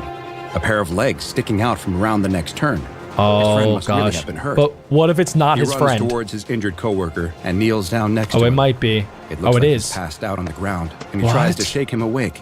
Are you okay? What happened? His friend moans a bit, but doesn't even open his eyes. He moans again, and this time blood starts pouring out of his mouth. Oh no, he's infected. The quarry worker steps back, scared at the sight of his friend's state. That's when he notices something. His friend's stomach. God. It's moving. He leans in close. He can see bumps swelling and moving around his abdomen. Is that? We all know what's going to happen now. Okay. Oh, the SCP God. Foundation soon learned of the troubling reports and moved quickly to purchase the quarry and the surrounding lands. Okay, good. Those who had seen or heard rumors about the missing workers were amnesticized, and all further access to the area around the quarry was strictly controlled. So basically, everybody that was working there, they said, hey, you're fired, go work somewhere else. Also, they did like the Men in Black memory wipe so that nobody knows that the quarry is even there, which is for the best, because you don't want anybody coming back to try to, get trapped in the cave again. The cave itself that had been unearthed was designated SCP-2385, but the Foundation needed to learn just what they were dealing with. So after a research outpost was constructed over the entrance, the investigation into what was happening inside this strange anomalous cavern system could finally begin. That's gross. The first to enter the cave is D-11424, a Class D personnel, who is equipped with a shoulder-mounted camera, a Ruger LC-9 pistol, a machete, and 1 week's worth of rations, since it was unknown just how vast this cave system may be. D-11424 proceeds into the cave and immediately reports back the same conditions that the workers had experienced, that the surfaces of the cave were soft, wet, and a little sticky. So I guess the guy that found his friend must have escaped, right? Because if he didn't, they wouldn't even know about this, since they were the only 3 people there. So he probably escaped. Whatever happened to the other guy, I guess we probably don't know. And also that they seem to have an almost imperceptible glow. D-11424 moves deeper into the cave, but sees no sign of the missing workers, despite one of their bodies having been reported as being lost relatively close to the entrance. He's ordered to continue deeper into the cave, and radios back that the walls weren't stable. He would pass by openings in the walls that would seal off once he was past. On more than one occasion, he saw new passages open up as well. Guys, that sound is These just didn't appear to be caused makes by me collapses sick. or other geological activity. The walls seemed like they were alive. But the walls were the only sign of life he could find. There was still no evidence of the missing workers or whatever might have gotten them. But then, after D-11424 rounds a corner, he sees that something is up ahead of him. It's not one of the workers. It's a worm? And one that looks like nothing he has ever seen before. What? The thing crawling on the floor of the cave looks like a giant worm, several feet in length, but with a grotesque, skinless human head. Oh, dude, that thing is grimy. Frightened at the sight of this Oh grotesque my creature, goodness. turns What to the? Run.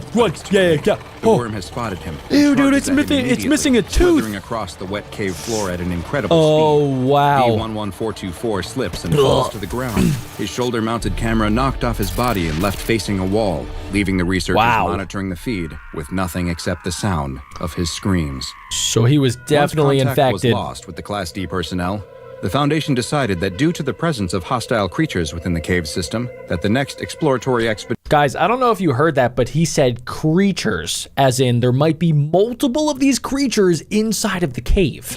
would be undertaken without humans. The mission was authorized, and 2 months later, Oh, that's smart. a remote-controlled drone designated A-47 was sent into the cave. They should have added a K so that it could have been an AK-47 so that it could have gone in there and shot everything. Just like D-11424 and the quarry workers before saw, its camera captures passageways opening and closing in the living rock walls. As it why does progresses it do deeper, that? It eventually spots the same worm-like Oh. creatures with horrible human faces. There's that so look like many they've of had their them. skin removed, which have now been designated by the Foundation as SCP-2385-1 entities. And A47 soon discovers a surprising fact about these bizarre organisms. They appear that they are being birthed right from the walls of the cave itself. Okay, so the walls of the cave, we knew that they were slimy, but like, it seems like that's where they're being born from. So it's like the walls are pregnant and they're giving birth to ugly earthworm babies. As A47 enters one of those largest rooms yet seen in the cave, its camera captures over a dozen 2385-1s growing out of the walls and ceiling in various stages of that maturity. is gross. Nope. Some of them snap at A47 as it passes by, that's trying weird. to attack the drone, but luckily they're unable to reach.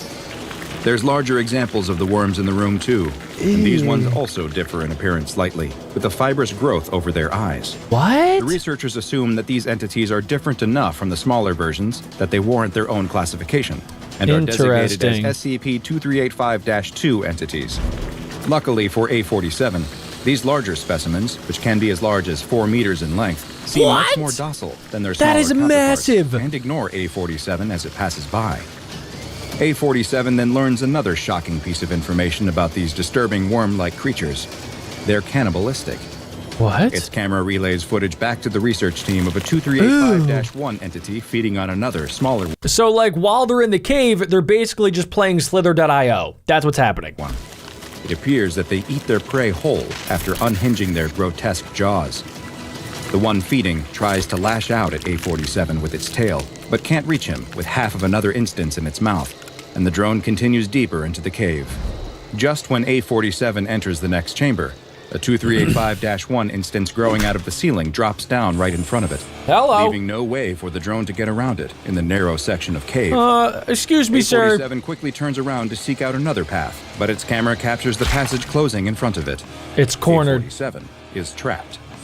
The 2385-1 and Guys, why do I feel emotionally attached to A47? Like, it kind of reminds me of Wall-E, and I don't want it to die right now. he charges towards the remote-controlled drone and attacks, leave him hitting and alone! slapping it with its powerful Oh my tail. gosh, no. It then attempts to consume just it, a robot. but is It's unable just to a ingest robot. the bulky drone and instead leaves the heavily damaged robot for dead, slithering Oh. away deeper into the cave.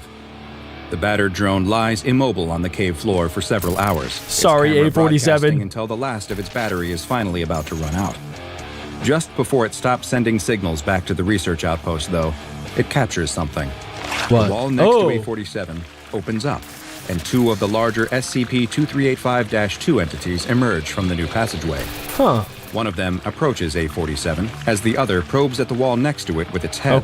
Okay. It seems as though the larger of the entities are actually able to form new pathways in the cave, or So either they're like using mind control to open up the walls, or they're like biting away at the walls, kind of like an earthworm does. It's just making new tunnels. at least open up doorways between existing ones.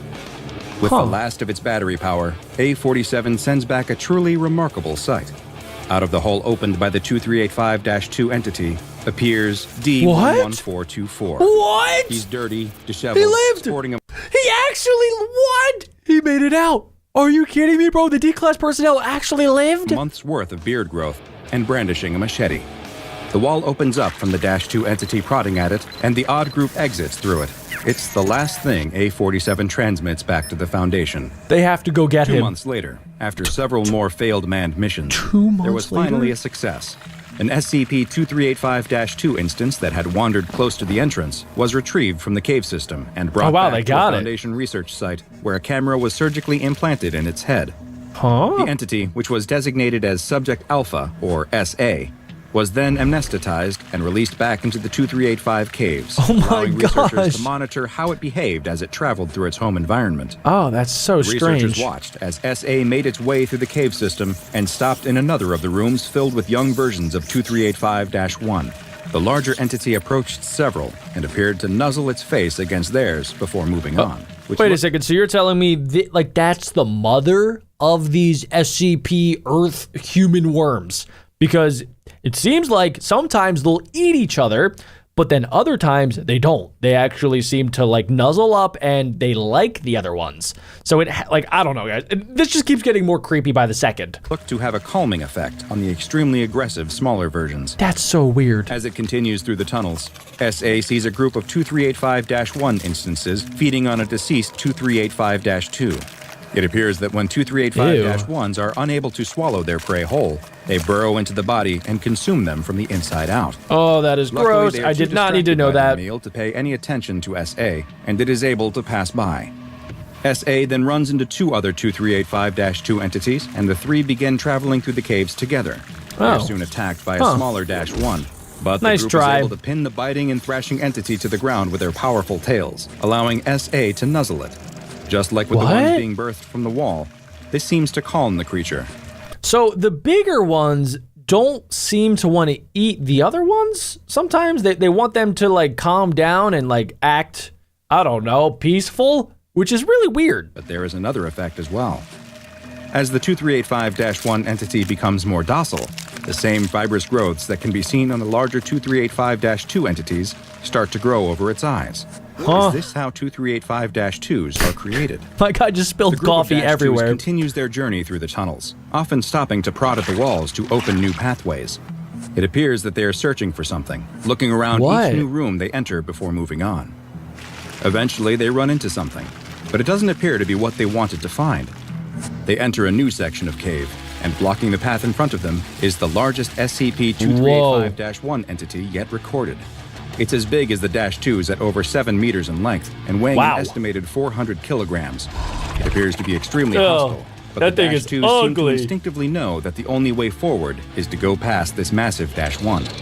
The trio nuzzles their heads together as if they are saying one final goodbye before one of the -2s charges straight ahead. This is The so -1 weird. attacks and quickly incapacitates it with its powerful tail and snapping jaws. It begins feeding on the -2, giving SA and its one remaining companion the time they need to get past. This is such a strange SCP. At the start, I was like, okay, these SCPs, they're just bad. They're just bad creatures. And then I thought that they were really bad when they tried to kill the robot, but they also left the D-Class personnel alive. And now it seems like these 2 SCPs are kind of like good. We don't know what they're doing exactly, but they're not eating any of their like other SCPs, and it seems like they can work together, which is just so weird. As the now duo moves past, the other is attacked from a side tunnel by a group of regular-sized but ferocious -1s. Oh no, they lost him. It seems to pick up the pace and continues on, but as where is it trying to go? It comes face to face with another large -1 instance. It turns down a side tunnel to avoid it, but finds itself in a dead end. It prods at the wall as the -1 rushes towards it, but no new passageways open. It turns around, seemingly resigned to its fate as the -1 begins attacking. Oh no. But just then, something else appears in the tunnel coming towards them. D-Class personnel? It's D11424, charging forward with his machete raised in the air, his hair and beard both long and wild. What is this man eating? -1 entity, hacking at it with I don't his even want to machete know. until it finally dies. With the vicious entity now dead, he kneels down next to SA and begins stroking its head in a calming manner. "Hey there, little guy. You all right?" he asks as he pets the 2385-2. "Yeah, you're fine. Get up. I know where it is. Come with me." What are they looking SA for? struggles from its injuries, but is able to follow D11424 I'm so confused. as he leads it through the tunnels, with D11424 stopping at one point to carve a piece off of the fleshy walls and consume it. The tunnels eventually open up into a large room that looks similar to the rest of the cave system. That's what he's been except eating. There is a huge glowing orb at its center. What? It's a beautiful sphere of warm light that there's appears a to be at sun? least 10 meters in diameter. "Here we are," the D-Class tells SA and motions towards the orb. "It's all right." SA nuzzles against D11424, perhaps one final thank you for saving its life, then instinctually seems to know what to do. The camera feed shows that it began crawling towards the sphere, and after a brief pause, started pushing itself inside. The camera recorded the brilliant That's light my of the orb reaction. engulfing SA and its implanted camera before the feed finally cut out. The SCP Foundation would later discover that on that very same day, in the city of Elgin, Illinois, a local woman was admitted to the hospital after complaining of abdominal pains. Doctors performed emergency surgery and found something they did not expect. Oh, A what? micro camera had somehow become embedded inside of her body, which upon later investigations would be found to bear the same serial number as the one that had been implanted in SA. So you're telling me this SCP went through a portal and then teleported inside of a woman that was having stomach issues? I don't understand, but why? Following this strange event, SCP-2385, which had previously been classified as Euclid, was upgraded to Keter. An observation site has been built at the quarry and no further human expeditions are allowed inside. In a bit of good news, sometime later, D11424 finally emerged from the cave system. He made it out! He was taken back into SCP Foundation custody and continues engaging in exploratory missions on behalf of the Foundation. What an absolute Now go and G! watch His body transforms. What? His bones warp and twist as feathers emerge from his pores. I don't like where this is Skull going. sharpens into a long, hard beak. Okay. He's in a living nightmare. And who could have guessed? My boy it turned all into a started chicken. With an innocent attempt to play hooky. It's an ordinary Monday morning, and all over town, children are waking up and reluctantly dragging themselves out of bed for school. Okay, guys, I like to make predictions with these SCP videos, as I'm sure you guys know. All right, so from what I know about this SCP, it basically is some sort of food that you probably eat. And I'm guessing by the intro of today's video, this guy, or I guess this kid, is probably gonna wake up. He's not gonna wanna go to school, which I've done a million times, and you just fake being sick. So you're like, Mom, I have a stomach ache, and then you get a can of soup, you throw it in the toilet, you're like, hey, Mom, I threw up. And then your mom is like, okay, that's fine. You can stay home from school today. And then she makes you some food and it's really great. And then she leaves for work and then you play video games all day. I'm not recommending you do that. I'm just saying I maybe did that a few dozen times over the years. And anyway, I'm thinking that the SCP is going to be something that this kid ate. Probably something to do with chickens because we just saw he turned into a chicken in the intro. But that's my thought. Comment down below what you guys think. School. Some are oversleeping, hitting the snooze on their alarms, and getting a bit of extra shut-eye before their exhausted parents notice, wake them up, and rush to get them to school before the first morning bell. In one particular bedroom, a young boy is awake but still in bed, brainstorming as fast as he can. He is determined to skip school today however he can. He usually doesn't mind school very much, but today, all he can think about is the math test he didn't study for. I mean, yeah, we've all been there. Classmate who likes to knock his books out of his hands. Sometimes you just want to skip school. Ask to skip school for no reason. He has to come up with a plan. He runs to the bathroom, splashing hot water in his face to give him a flushed appearance and a warm forehead. Oh, yeah. Then he hops back into bed and begins to loudly cough and sniffle. Genius. Until his mother comes to check on him.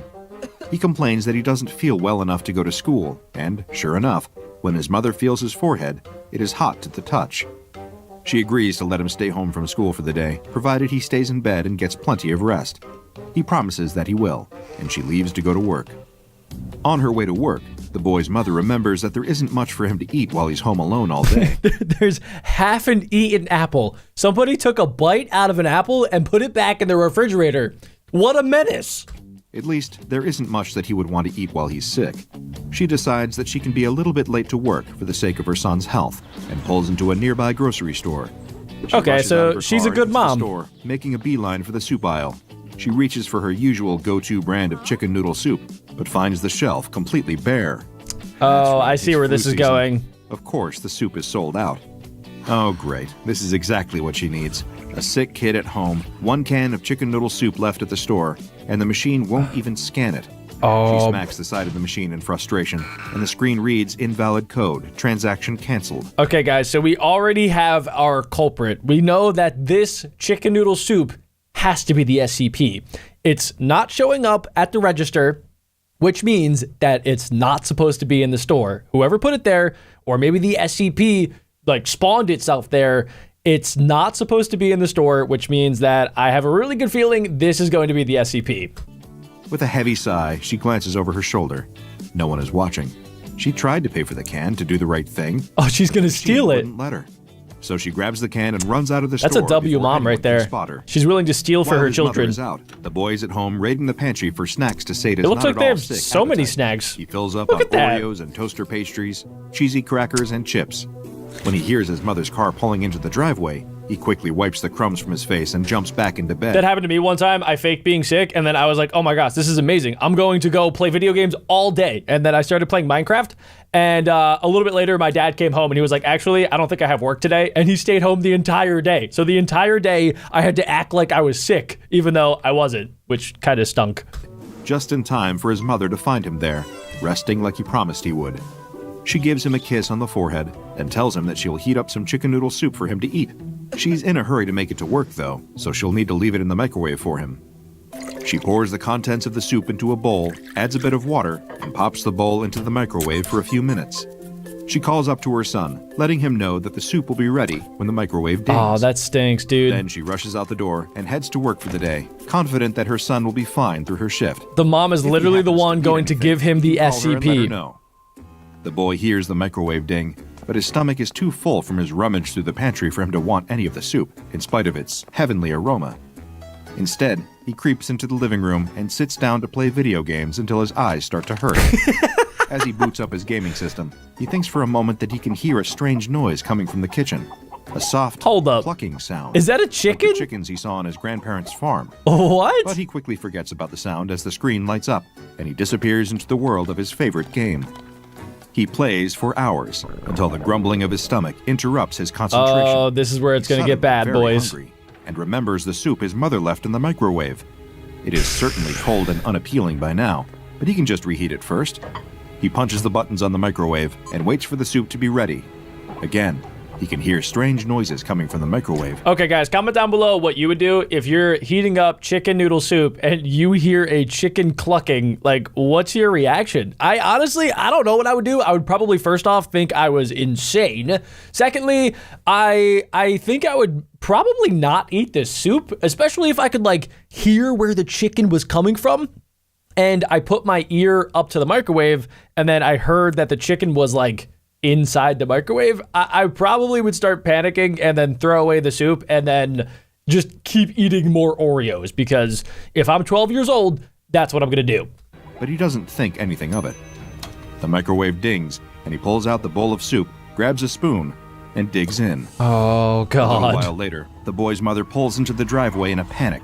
She left work early when her phone rang with a call from her son. She answered, asking what was wrong, but he wouldn't answer her. All she could hear on the other end was rustling, heavy breathing, and some pained grunting. Oh, Fearing the gosh. worst, she drove back as fast as she could, running several red lights along the way. Now she fumbles with her keys as she unlocks the door. I feel terrified so of what bad she for will this find. mom. She grips her phone in her other hand, thumb hovering over the buttons, ready to dial 911 You should if the probably situation call calls it. for it. She pushes the front door open. There's calling gonna her be a son's chicken. name. He doesn't answer, and her stomach drops. Suddenly, she hears the loud thud of something heavy being knocked to the ground. Something What? is terribly wrong here, and even though she might find her worst nightmare, she has to face whatever is waiting for her inside. She runs into the kitchen and finds it a mess. The bowl of soup is shattered on the floor, congealed, cold soup pooling on the tile. The kitchen table is There's turned over on chicken its side. feathers The everywhere. kitchen chairs are in disarray. But the strangest sight is the dozens of tiny, white, fluffy things on the floor, counters, and furniture. She picks one up for a closer look and finds herself even more confused than before. Oh, It's no. a feather. They're all feathers. She calls her son's name again, praying for a response. This time, she receives one, though not the one she hopes for. She hears the sound of shuffling footsteps up above, followed by a strangled sound like a scream caught in someone's throat. She sprints up the stairs as fast as her legs can carry her, throwing open the door to her son's bedroom. There, she finds him. But this is not I just the got bright-eyed boy that goosebumps she left up and down behind my when she entire left for body. work. His arms are covered with a thick layer of white What? feathers, the same feathers that are beginning to poke through the skin of his face. That The is top of his head has so elongated into a floppy cone of terrifying. excess skin, the same sort of excess skin that is wobbling below his chin. And his mouth doesn't look like a mouth anymore. It's pointed and hard, and his lips click together. That when had he to be so speaks, or painful. rather, clucks. His bare feet are Oh. scaly and red, with Ew. claws protruding from his toes. He flaps his wings. Oh frantically, my eyes wide God. and wild, clucking and running back Wow. and forth across the room. Bro, that When had he to be looks at her, painful. she does not see recognition in his gaze. Her son, her beloved boy, has turned into a chicken. I wonder if when the SCP takes over and like it turns you into a chicken, do you still like, I don't know, do you still have like your memories? Can you still like see things? Like, is this a person or is this just like a chicken, just like a giant world's biggest chicken? I don't really know. Based on what Dr. Bob just said, that like the mom didn't recognize her son anymore and like didn't really see her son like in the chicken's eyes. It makes me believe that probably the chicken just like took over and now it's literally just like a big mindless chicken, and it doesn't really think as if it's a 12-year-old boy. But it would be even more terrifying if the boy is like stuck in the body of a chicken right now. Unable to do anything else, the mother calls an ambulance. At first, the paramedics that arrive on the scene think the call was some sort of elaborate prank. But when they set eyes on the boy, they agree that something truly bizarre is going on. Imagine seeing that. That's just crazy. With Chicken Boy in tow. Chicken Boy. Sadly, are unable to save his life. Sounds like a bad X-Men The mother turns superhero. over the can of the mysterious soup to the authorities, who launch a formal investigation. Unfortunately, they are unable to trace the can to any store, nor are they able to verify the existence of the company name on its label. Employees of the grocery store where she found the can insist that they have never seen it in their lives. Several weeks after this incident occurred, the SCP Foundation conducted a raid on a New York office of Marshall, Carter, and Dark. Okay, guys, so I don't know for sure, but I think that I've read somewhere about a certain string of SCPs that are made by like this Dr. Wondertastic SCP guy that makes all of these like toys and foods, mainly for children, that are actually SCPs in disguise. So nobody really knows that they're bad SCPs. People think that, oh, it's just like a toy, or it's like a water gun, or it's like a can of chicken noodle soup. And in actuality, the doctor made this as an SCP to do horrible things like turn little boys into grown-sized chickens.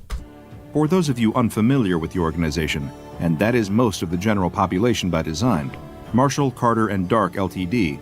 is an extremely powerful multinational corporation founded by 3 individuals with those surnames, specializing in the acquisition and sale of anomalous items, entities, and experiences. Okay, so they buy Simply, SCPs. They run the largest anomalous black market in the world and are the crime bosses of the paranormal world. Okay, something is definitely wrong with like that guy in the middle. I don't know if you guys noticed it, but yeah, his face looked a little bit strange. To put it simply, they run the largest anomalous black market in the world. It looks, I don't know, something's definitely up with these guys. World.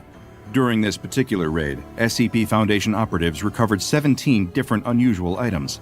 Among the items discovered was a shipping crate recently delivered by the Federal Postal Service from an invalid return address. This crate contained 103 cans of SCP-2057, as well as a copy of a letter written to one of the company's associates. So far, the letter has not been traced to an address.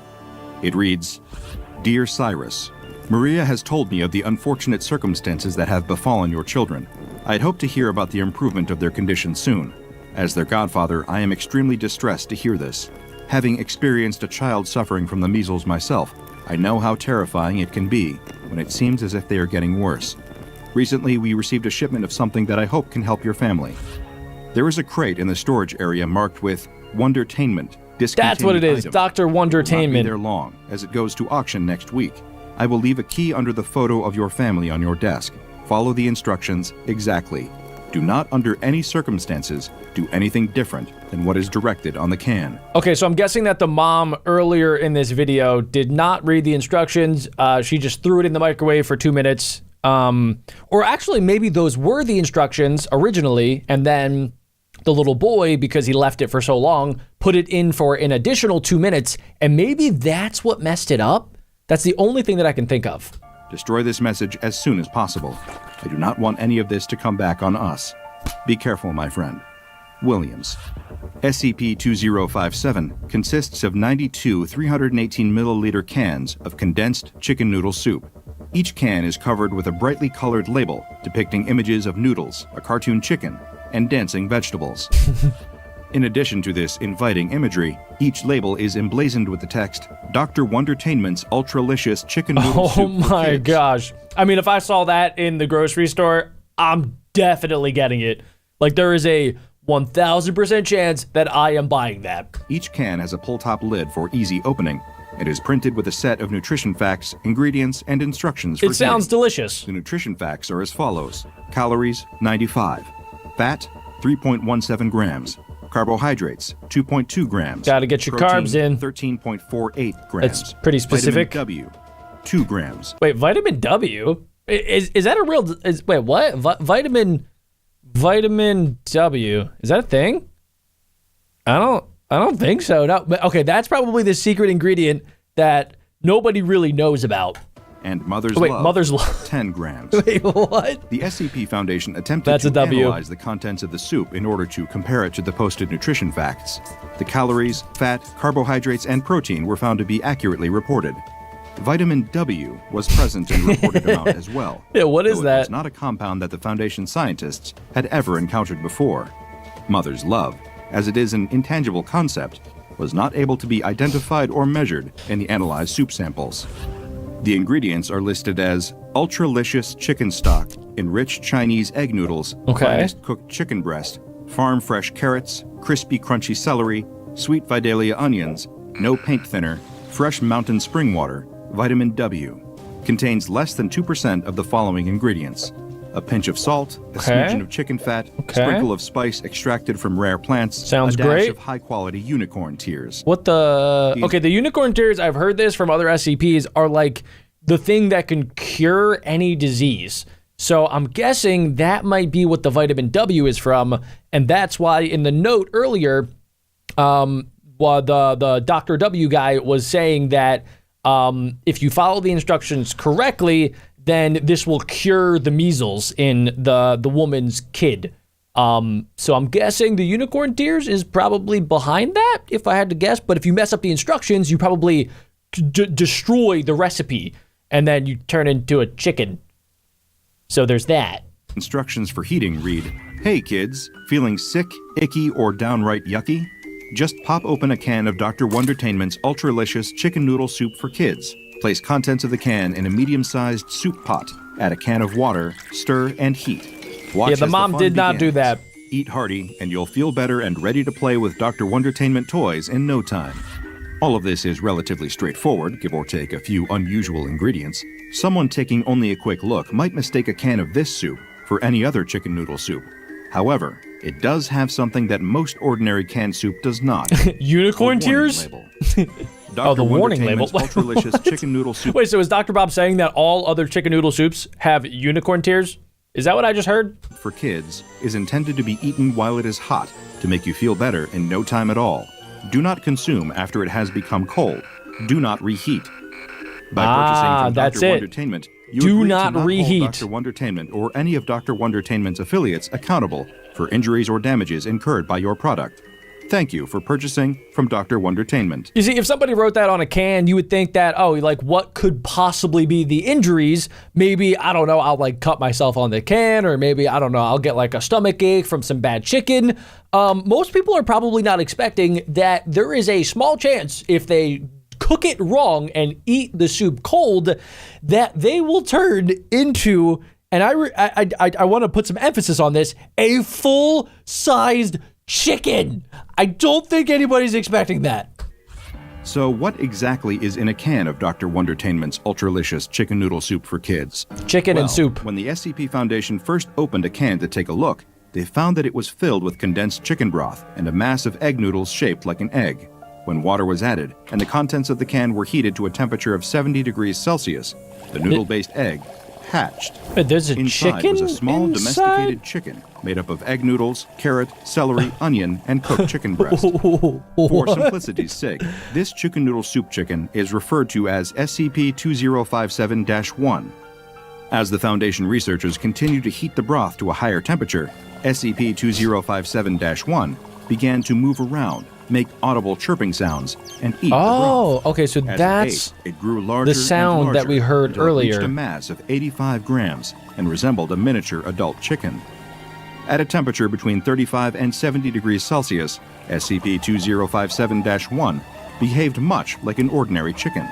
It continued to behave normally even as it was consumed or cut apart.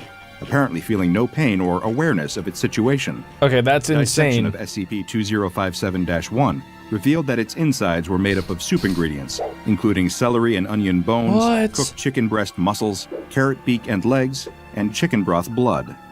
When SCP-2057-1's temperature dropped below 35 degrees Celsius, it stopped moving and collapsed into the soup. At a temperature below 20 degrees Celsius, it became congealed and unappetizing. With these observations completed, the Foundation then attempted to measure the effects of this unusual chicken soup on a person that ingested it. When test subjects were fed samples of the soup at a temperature between 35 and 70 degrees Celsius, they had a very positive experience. Okay, so that's the soup's temperature taste you're was supposed to described eat it as at. Excellent, delicious, and homey. Okay, I kind of want to, I mean, this is probably not a good thing to want, but I really kind of want to test this out for myself. I want to eat it hot, don't get me wrong. I do not want to turn into a fully grown chicken, but I do want to experience some really high quality chicken noodle soup. It sounds amazing. Though the meal caused a bit of psychological distress due to the soup chicken's realistic appearance and behavior, That is it kind of improved every strange. test subject's physical well-being.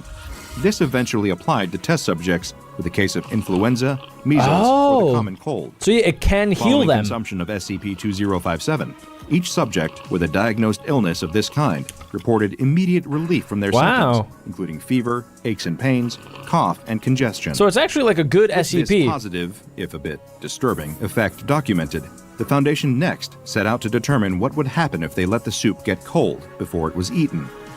Test subjects served this version of the soup had a far worse experience, describing the taste of their meal as bland, disgusting, and repulsive. So it actually changes 67% flavors. of the test subjects experienced cramps, chills, and diarrhea. And they get following even their more consumption of the sick soup, if it's and cold. 62% found themselves making involuntary clucking noises, as well as experiencing a strong aversion to poultry products. Oh, okay. Again, several test subjects were deliberately selected based on their cases of influenza, measles, and the common cold. These test subjects immediately began to develop troubling symptoms, including the growth of pin Oh feathers on their my forearms, gosh, it's happening loosened again. excess skin on their heads and under their chins, a change in their ability to walk normally, and distressing hallucinations. So guys, I'm kind of curious, and I feel like this is a question most of you guys probably have, but like, let's say you eat the soup and it's cold and then you get more sick, you start turning into a chicken. What if then you eat the soup again, but it's like the warm version, like you follow the instructions, you heat it up, you add the water, and then will that cure you? Like, are you no longer going to be a chicken? Will it fix everything? Because it seems like it kind of fixes most illnesses. So I feel like it would probably fix everything. Of being hung upside down by the ankles. Following these 2 rounds of testing, the research team decided to see why exactly the warning label advised against reheating the soup. D-Class 45782 was selected as the test subject for this particular experiment, and was instructed to reheat a bowl of cooled SCP-2057-1 in a microwave on high for 2 minutes and 30 seconds. Then, he was to consume the reheated soup and report his experience to a camera placed in the room with him. So I guess As this is the instructed, worst thing that you can do. D45782 microwaved the bowl of soup. As it heated in the microwave, it emitted unintelligible vocalizations in a deep voice. After removing the bowl from the microwave, D45782 noted that it was gelatinous looking, with blackened burnt bits around the edges. He took 3 bites of the disgusting, hot and cold at the same time mixture before spitting it out onto the floor and refusing to eat another bite. 15 minutes after tasting the reheated soup, D45872 began to exhibit significant distress, clucking angrily into the camera. So 5 this is minutes what later, happened to the young kid at the start of today's became more video. difficult to understand. Clucks and other chicken-like vocalizations making up most of his attempted speech. Oh He no. began scratching vigorously at his arms to the point of drawing blood, No. whose skin could be seen gathering on the top of his head and under his neck. Oh, I don't like 6 this minutes part. later, D45872 had lost the ability to speak. Large white pin feathers had sprouted from his arms, covering the skin, and smaller white feathers were beginning to sprout from his face. After 16 I don't more like minutes that. passed, Oh, no. D45872 began attacking other objects in the room, attempting to destroy the microwave. It's an knocking a bowl angry of soup to the chicken. floor, and flipping over a table and chair. He had grown feathers over 67% of his skin, and his face had begun to change drastically. His nasal area was elongated and hardened, joining with his lower jaw in an appendage resembling a bird's beak. He looks like an His upper animatronic lip from had Five Nights at disappeared into Freddy's. his nasal cavity. Only 5 minutes later, D45872 suddenly stopped moving and collapsed to the floor, dead. dead? Following D45872's death, an autopsy was performed. These were the findings. Autopsy revealed D45782's cause of death was due to extreme and sudden physical change of internal organs, resulting in shock and cardiac arrest. So I wonder, is that what happened to the kid at the start of today's video? 93% of the subject's skin was covered in feathers. Physical changes in the face resulted in a beak-like alteration of the nose and mouth. Loose skin under the neck and on the top of the head resemble a wattle and comb. Subject's lower legs were found to be covered in thick, scaly skin, with the toes of the subject's feet. Somebody's got to cut them toenails. The subject and instance of SCP-2057-1 were incinerated after testing and autopsy. Whenever they made not fried being chicken used for approved experimentation, all cans of SCP-2057 must be stored in a standard, large-volume storage locker in Containment Area 27 and kept at a temperature of 25 degrees Celsius. Because SCP-2057 is in limited supply, all experiments must first be approved by at least 2 personnel with 2-1103 clearance, as well as receiving the go-ahead from Dr. Applegate. There are still 41 cans of Dr. Wondertainment's chicken soup unaccounted for. So they've done like 50 experiments. To track them down so far. Who knows where they ended up? Maybe at another office of Marshall Carter and Dark. Or maybe, just maybe, one made its way onto the shelves at your local grocery store. Best to be careful out there. When an anomaly is first detected by an SCP Foundation field agent, all right, that's an SCP field agent. Mobile task forces to tag and bag the impossible entities before they can do any more harm. All right, sometimes these retrievals are uneventful. Other times, not so much. Yo, they got especially destroyed. when they're dealing with brutal forces of nature, like SCP-096. Also known as the Shy Guy. A creature that, from the very first interaction with the Foundation, had a reputation for being dangerous and needed to be. Oh yeah, for those of you guys that don't know, the Shy Guy is basically this giant humanoid white creature that covers its eyes, and if you accidentally look at it, you're basically dead. I don't know exactly why Shy Guy is so shy, so maybe today we'll figure it out. This animation was made by SCP Explained. The link to their channel will be down below in the description. A series of vague sightings and mysterious disappearances up in the frosty mountains of the Yukon first sparked the Foundation's interest. That's kind of spooky. They had an anomaly on their hands. Yeah, Two makes sense. Teams, Zulu 9A and Zulu 9B, were dispatched to secure and contain the entity. They're gonna die. Took the lead in a heavy-duty chopper, equipped with 50 caliber GAU-19 heavy machine guns.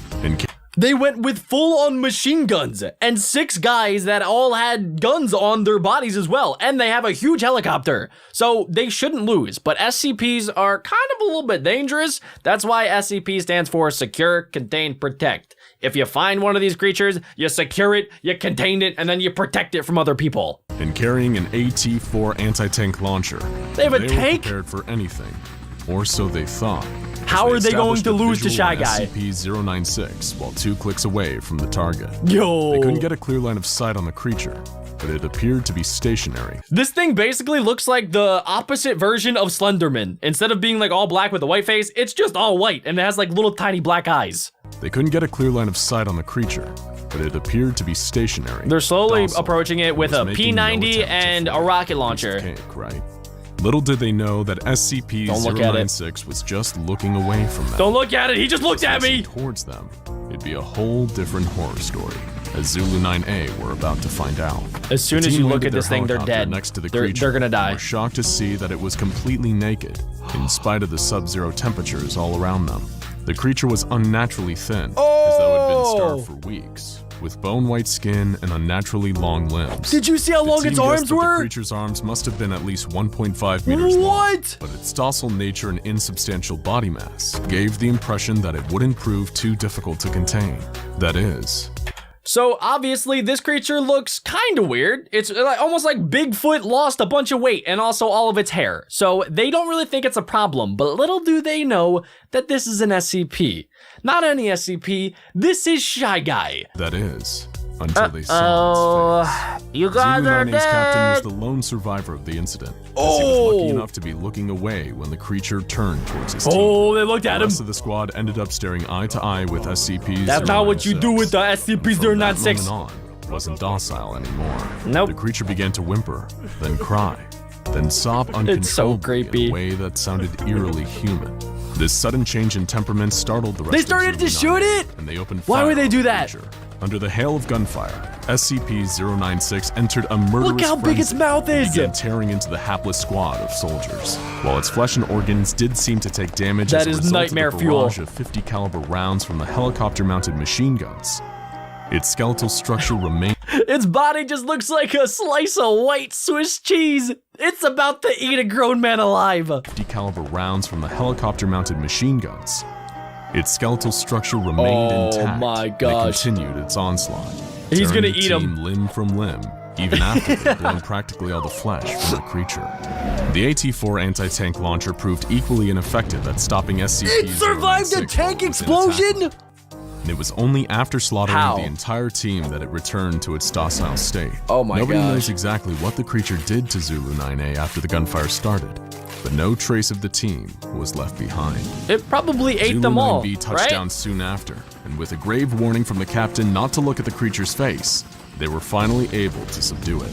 It's a really good thing that at least one of them survived so that they knew how to deal with the SCP. Most of the SCPs have like one weird trait so that you're able to use that and then capture them. So with Shy Guy, all you have to do is not make eye contact with him. He's super shy. He might have social anxiety, so you just like, you know, keep your head down, and then as long as you do that, he won't attack you. A bag Good work, was placed Captain. over SCP-096's face, which seemed to soothe it enough to Oh, move they it just to put a nearby bag over Foundation its head. facility. That's so Little sad. did they know, they just obtained one of the deadliest SCPs of all time.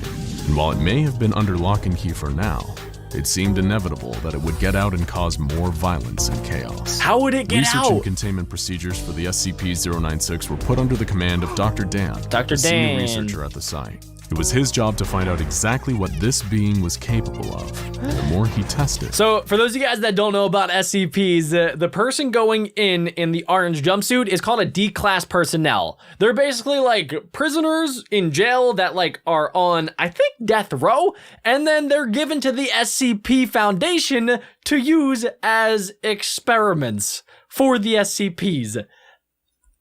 Yeah, it's bad. the more he tested, So Dr. Dan's The more he basically sending this realized that they were dude dealing with to get something eaten by truly SCP-096. Yeah, that dude just disposable got D-class ripped personnel apart were to used shreds. figure out exactly what it was that caused the creature to enter its attack. Oh! Just as it had during the initial retrieval mission, SCP-096 went berserk when any of looked the at it. attending personnel saw its face. In Yeah, this stage, why is he it would walking enter a like period that? of considerable and unstoppable distress for 1 to 2 minutes, covering its face and wailing loudly. I When feel the kinda period of bad distress for it. ended, the creature would mercilessly slaughter every D-class that had seen its face, and just like with Zulu 9A, no trace of their bodies would be left behind. Because they get eaten Dr. Dan was alive! horrified and intrigued by this phenomenon. The Yeah, creature seeing killed its face anyone that equals saw death. its face directly, but could the same be said for indirect depictions of the creature's face, such as images and videos? Wait, that's actually a good question because I've never heard about maybe taking a picture of SCP-096 and then if you do that, maybe you're good. Or what if you look at it through a mirror? Does it still count? Such as images and videos.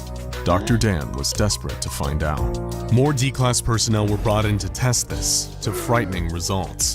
Dr. Dan found that the creature did indeed still enter attack mode when people saw pictures and videos of SCP-096's face. The creature seemed to have an innate sense of when people were viewing these How? representations, even when it should have had no conceivable way of knowing. Wait, does that mean, am I gonna be okay? I am watching a video of SCP-096, right? But it's just an animation though, so I think I'm good, right? Conceivable way of knowing. It didn't matter how far away or how many barriers were in place between the viewer and the creature.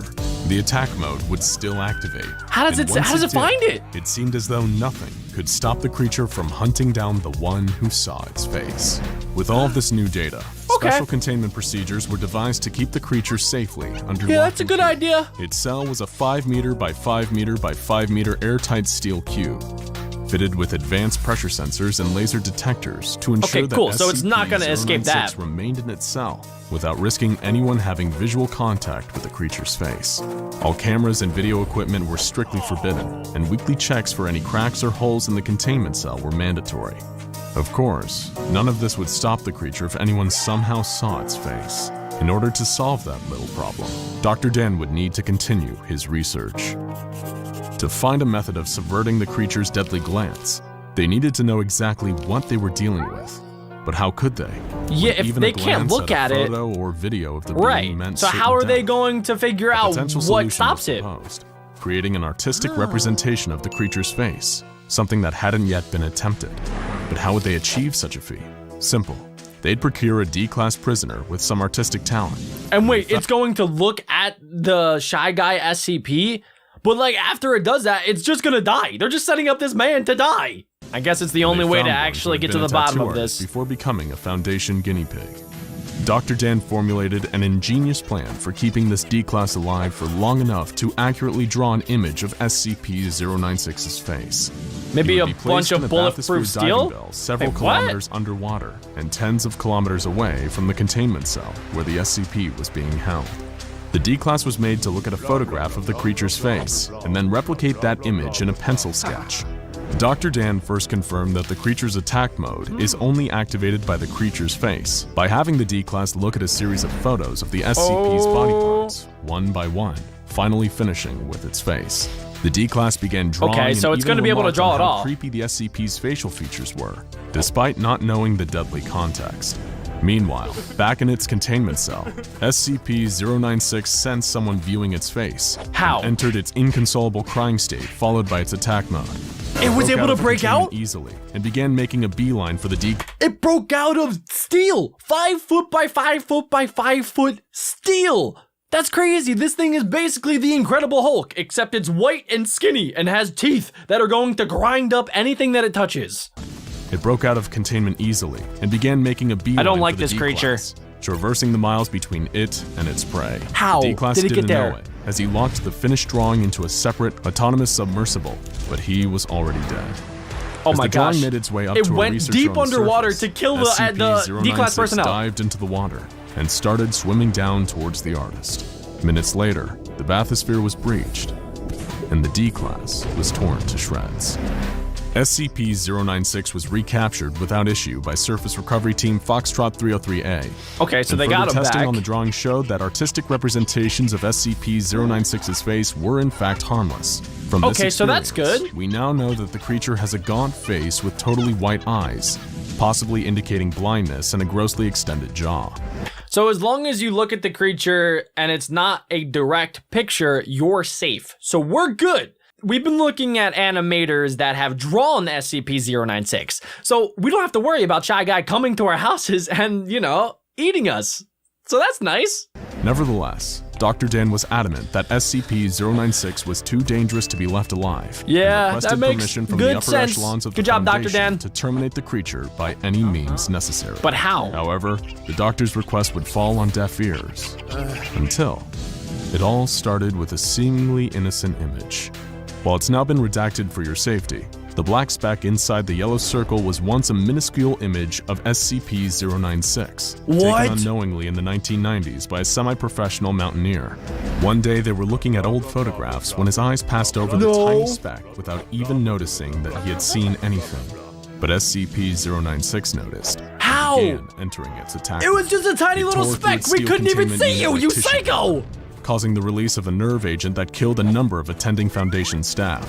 The monster then fled the base and began pursuing its prey, with Mobile Task Force Tau-1 in hot pursuit. You gotta take this Dr. thing out. Alexey, who was helping to manage the site where the SCP Call the was army, contained, call the was Navy, call dismayed by the somebody. situation. Get some Dan aliens. was out of the country at the time, trying to no. discover more about the creature's origins. However, he did leave the Mobile Task Force with a new secret weapon against the rampaging Shy Guy. What are they gonna Project use? Scramble. Scramble were state-of-the-art goggles featuring a new technology created by Dr. Dan, which, using artistic renditions of 096's facial features, could detect and scramble the features of SCP-096 into an unrecognizable form, preventing the normally deadly effect of gazing upon its face. In theory, this would allow MTF Tau-1 to engage safely with 096 once its prey had been eliminated and bring it back into containment. But disaster struck on two fronts. First, the prey in question was located in a population center, creating the potential for a huge loss of life. And the second bigger problem was that the scramble technology didn't work, as It stray didn't? pixels of the creature's face Oh, would no. reach the eyes of the task force before the internal microprocessor had time to scramble them. The mission turned into a death sentence, as SCP-096 slaughtered almost the entire It just went on a rampage. as well as a number of civilians in town, including an infant and its entire family. Oh my It was gosh. a monumental disaster. Yeah, that made sounds even terrible. worse by a final revelation. Dr. Dan and Dr. Alexei had themselves facilitated the entire containment breach and allowed the resulting massacre to happen. With Wait. Dr. Dan hoping it would be enough motivation for Foundation Command to Dr. Dan did it? He was behind this entire plan? Bro, you're a savage. Why would you do that? I mean, I understand that, like, he wanted to destroy the creature, but he just released it into the world. That's awful. You should have just, like, kept it in captivity. That's part of your plan as SCP Foundation. Secure, contain, protect, not to kill it. greenlight his research into destroying the creature. Anything that would give him the opportunity to kill this thing would be worth the bloodshed. His plan worked, and the SCP Foundation saw it his way. Okay, so now they're gonna try to kill SCP-096. 096. However, success comes at a cost for Dr. Dan. Once he figures out a way to finally kill the creature, though done in his line of duty, he himself will be terminated by the Foundation for his crimes against humanity. Okay. But considering I like how that. much damage SCP-096 is capable of causing if They're it all ever just got to a looking at major him. population center, Oh, or no. even worse, was ever caught on camera and broadcast to a worldwide audience, the doctor himself would likely deem his own death a justifiable cost. To this day, the Foundation is researching ways to kill the creature, and they're still looking for their silver bullet. Yeah, I don't know if there is going to be a Pressure way. is on. They hadn't known about the seemingly innocent picture that sparked the last containment breach, the one taken decades ago, in which the Shy Guy had only occupied 4 tiny pixels. 4 tiny pixels that resulted in multiple innocent lives lost. So be careful where you look, because who knows how many other photos of the creature are lurking out there. Okay. Photos with an innocent dog That's in the scary. background. Your eyes glance over it, not even noticing the little blip, until you hear a distant wailing that seems to be getting closer and closer and closer. Okay, you don't have to make it that spooky, my It's man. already too late. It's a quiet morning in Lego City until the robbery begins. This is so cool, dude. Dr. Bob made a Lego animation. First, as men in dark suits with plastic black masks covering their faces slink into the room from every conceivable entrance and exit. When these same 10 sinister Lego strangers all pull out guns, everyone my pays God. close attention. This is a robbery, their leader says, while firing his gun into the air. Oh, dude, this is horrible. If you try to disrupt our operation, we'll blow you into bricks. The patrons hit the ground, cowering for dear life, as 5 of the masked robbers approach the tellers with open bags, and the other 5 work crowd control, pointing their weapons at the cowering civilians. These men are hardened Lego criminals. I don't know If about you something guys, goes but I south, used to kind of they like won't recreate hesitate stuff like this to with my start Legos blasting. when I was younger. Empty your vaults, lady, the leader says to one of the tellers. We ain't messing around. We'll ice everyone in here. And sometimes if I ran out of my teller Lego doesn't guys, I would follow use like the orders. little green army Instead, soldiers she as reaches my under like her kind of desk like and toys presses that I a would play tiny with. red button hidden from sight. Oh, no, that's Suddenly, going to the alert room the erupts police in red officers. Flashes and alarms as the bank's security system activates. Robbers and hostages alike feel themselves beginning to panic. Oh, But the no, leader, dude. He stays cool and still. Less than 10 seconds pass before the alarm stops. You can hear a pin drop in the room. Locks deactivate and shutters roll back up. The teller is confused and horrified. What happened? Little does she know, in a van parked outside, an 11th member of the Lego Oh my robbery gosh, they team have a is working hacker. on a sophisticated computer setup. This is He's so hacked into the bank's security this system, is like so and he's been able intense. to both shut down the alarm system and intercept the message that goes out to the local police precinct. The plan is unfolding perfectly. Nice try, the leader says, and shoots the Lego teller dead. Whoa! Everyone in the room, including the other Lego Wow. robbers, gasp. Nobody is prepared for things to get this ugly this quickly. Ew, You don't dude, feel that like is helping me out here? disgusting. The leader says. Or am I going to need to start wasting more tellers? The surviving tellers read the message loud and clear. They open up the vaults and begin wheeling out stacks of Lego cash, which the robbers begin stuffing into containers and duffel bags. In total, they steal over 2 million Lego dollars. Each member of the team is Lego going to get dollars. a hefty payout. With the mission completed, there's no sense in hanging around. They need to hop into their Lego getaway cars. Guys, I'm really curious right now, like, is the entire video just going to be Legos? Is that the SCP? Just like if real life was made up of Legos? Or is this going to be a little bit different? Is it going to be like Legos, like a little Lego set can actually come to life, and this is sort of playing out like in the bedroom of some random 10-year-old? And be out of there before the Lego cops show up. But by the time they're leaving the bank, it's already too late. Lego cop cars are tearing down the street towards their parked getaway vehicles. It doesn't make sense. Their operation was perfectly planned, military in its precision. The whole thing had been over in less than 3 minutes. How are the cops on them already? But none of them have time to think. The cop cars screech to a halt, and armed officers start climbing out, training their guns on the gobsmacked team of Lego Oh, robbers. dude, they are standing in front done of the for. bank. There's no way they're going to escape this. Or we'll be forced to take action. A Lego cop screams over a Lego megaphone. The only reply they get What? is gunfire. The No! leader levels his Lego gun and starts blasting, taking out 2 cops and Oh, forcing the what? rest to scramble for cover behind their vehicles. I was not Taking expecting advantage that. of the moment of opportunity, the robbers scatter I thought like they would cockroaches surrender. under a newly lifted rock. Most make it to their cars, but in the confusion, the Lego police are able to return fire. One of the robbers, the tallest but slowest of the hardened criminal team, goes down in a hail of bullets. Oh, Another one of the robbers, who'd been his friend, screams in rage and turns his gun on the police, firing like a madman, not even caring if he hits his target. A conveniently placed police sniper in the building across from them. Oh, wow, nails they him have with an expert snipers. shoulder shot that Oh, drops yeah. him to the ground. Oh, alive, what? but too injured to escape. He's nothing but so dead there's weight 2 now. robbers down now. The remaining 8 robbers pile into 3 Lego getaway vehicles, 2 classic cars manned by getaway drivers, and the van where the team's elite Lego hacker had been doing his high-tech work. He's still hacking. Now, their job is a lot more simple. Get out of here without getting caught or killed. Immediately, the chase spills out onto the streets. They'd planned for this possibility. After completing the job, they'd each head to 3 different pre-designated safe zones. Wow, if they one really was thought of followed, everything. They wouldn't implicate the others. The plan is complicated by seemingly having every single one of the city's cops on their tail now. Contact between the 3 vehicles immediately breaks down. The leader of the robbers is in the fastest of the getaway cars, with 3 others, the driver, the rookie, and the old-timer. Behind them, scores of Lego police cars surge through the streets. Armed officers hang out of the passenger doors, opening fire on their Oh escape my vehicle, gosh! hoping to hit them. or Dude, at they least are pop right the on their tires. tail. You want to play rough, huh? The leader says to his panicking fellow criminals. We'll show them how to play rough. Oh, what is he going to do? Grab a pair of Lego No! submachine guns that are lying across the floor of the car. They lock and load before leaning out of the car windows to return fire. If they're going to go down today, it's going to be in a blaze of glory, not bruised and humiliated in a holding cell. I don't think that they should do that. Wow. Old-timer barks as So he they and went the into leader this open thinking fire like on they're their gonna pursuers. perform this It's a successfully parabolic or they're gonna hellstorm, die skittering trying. bullets across the hoods of the police cars behind them.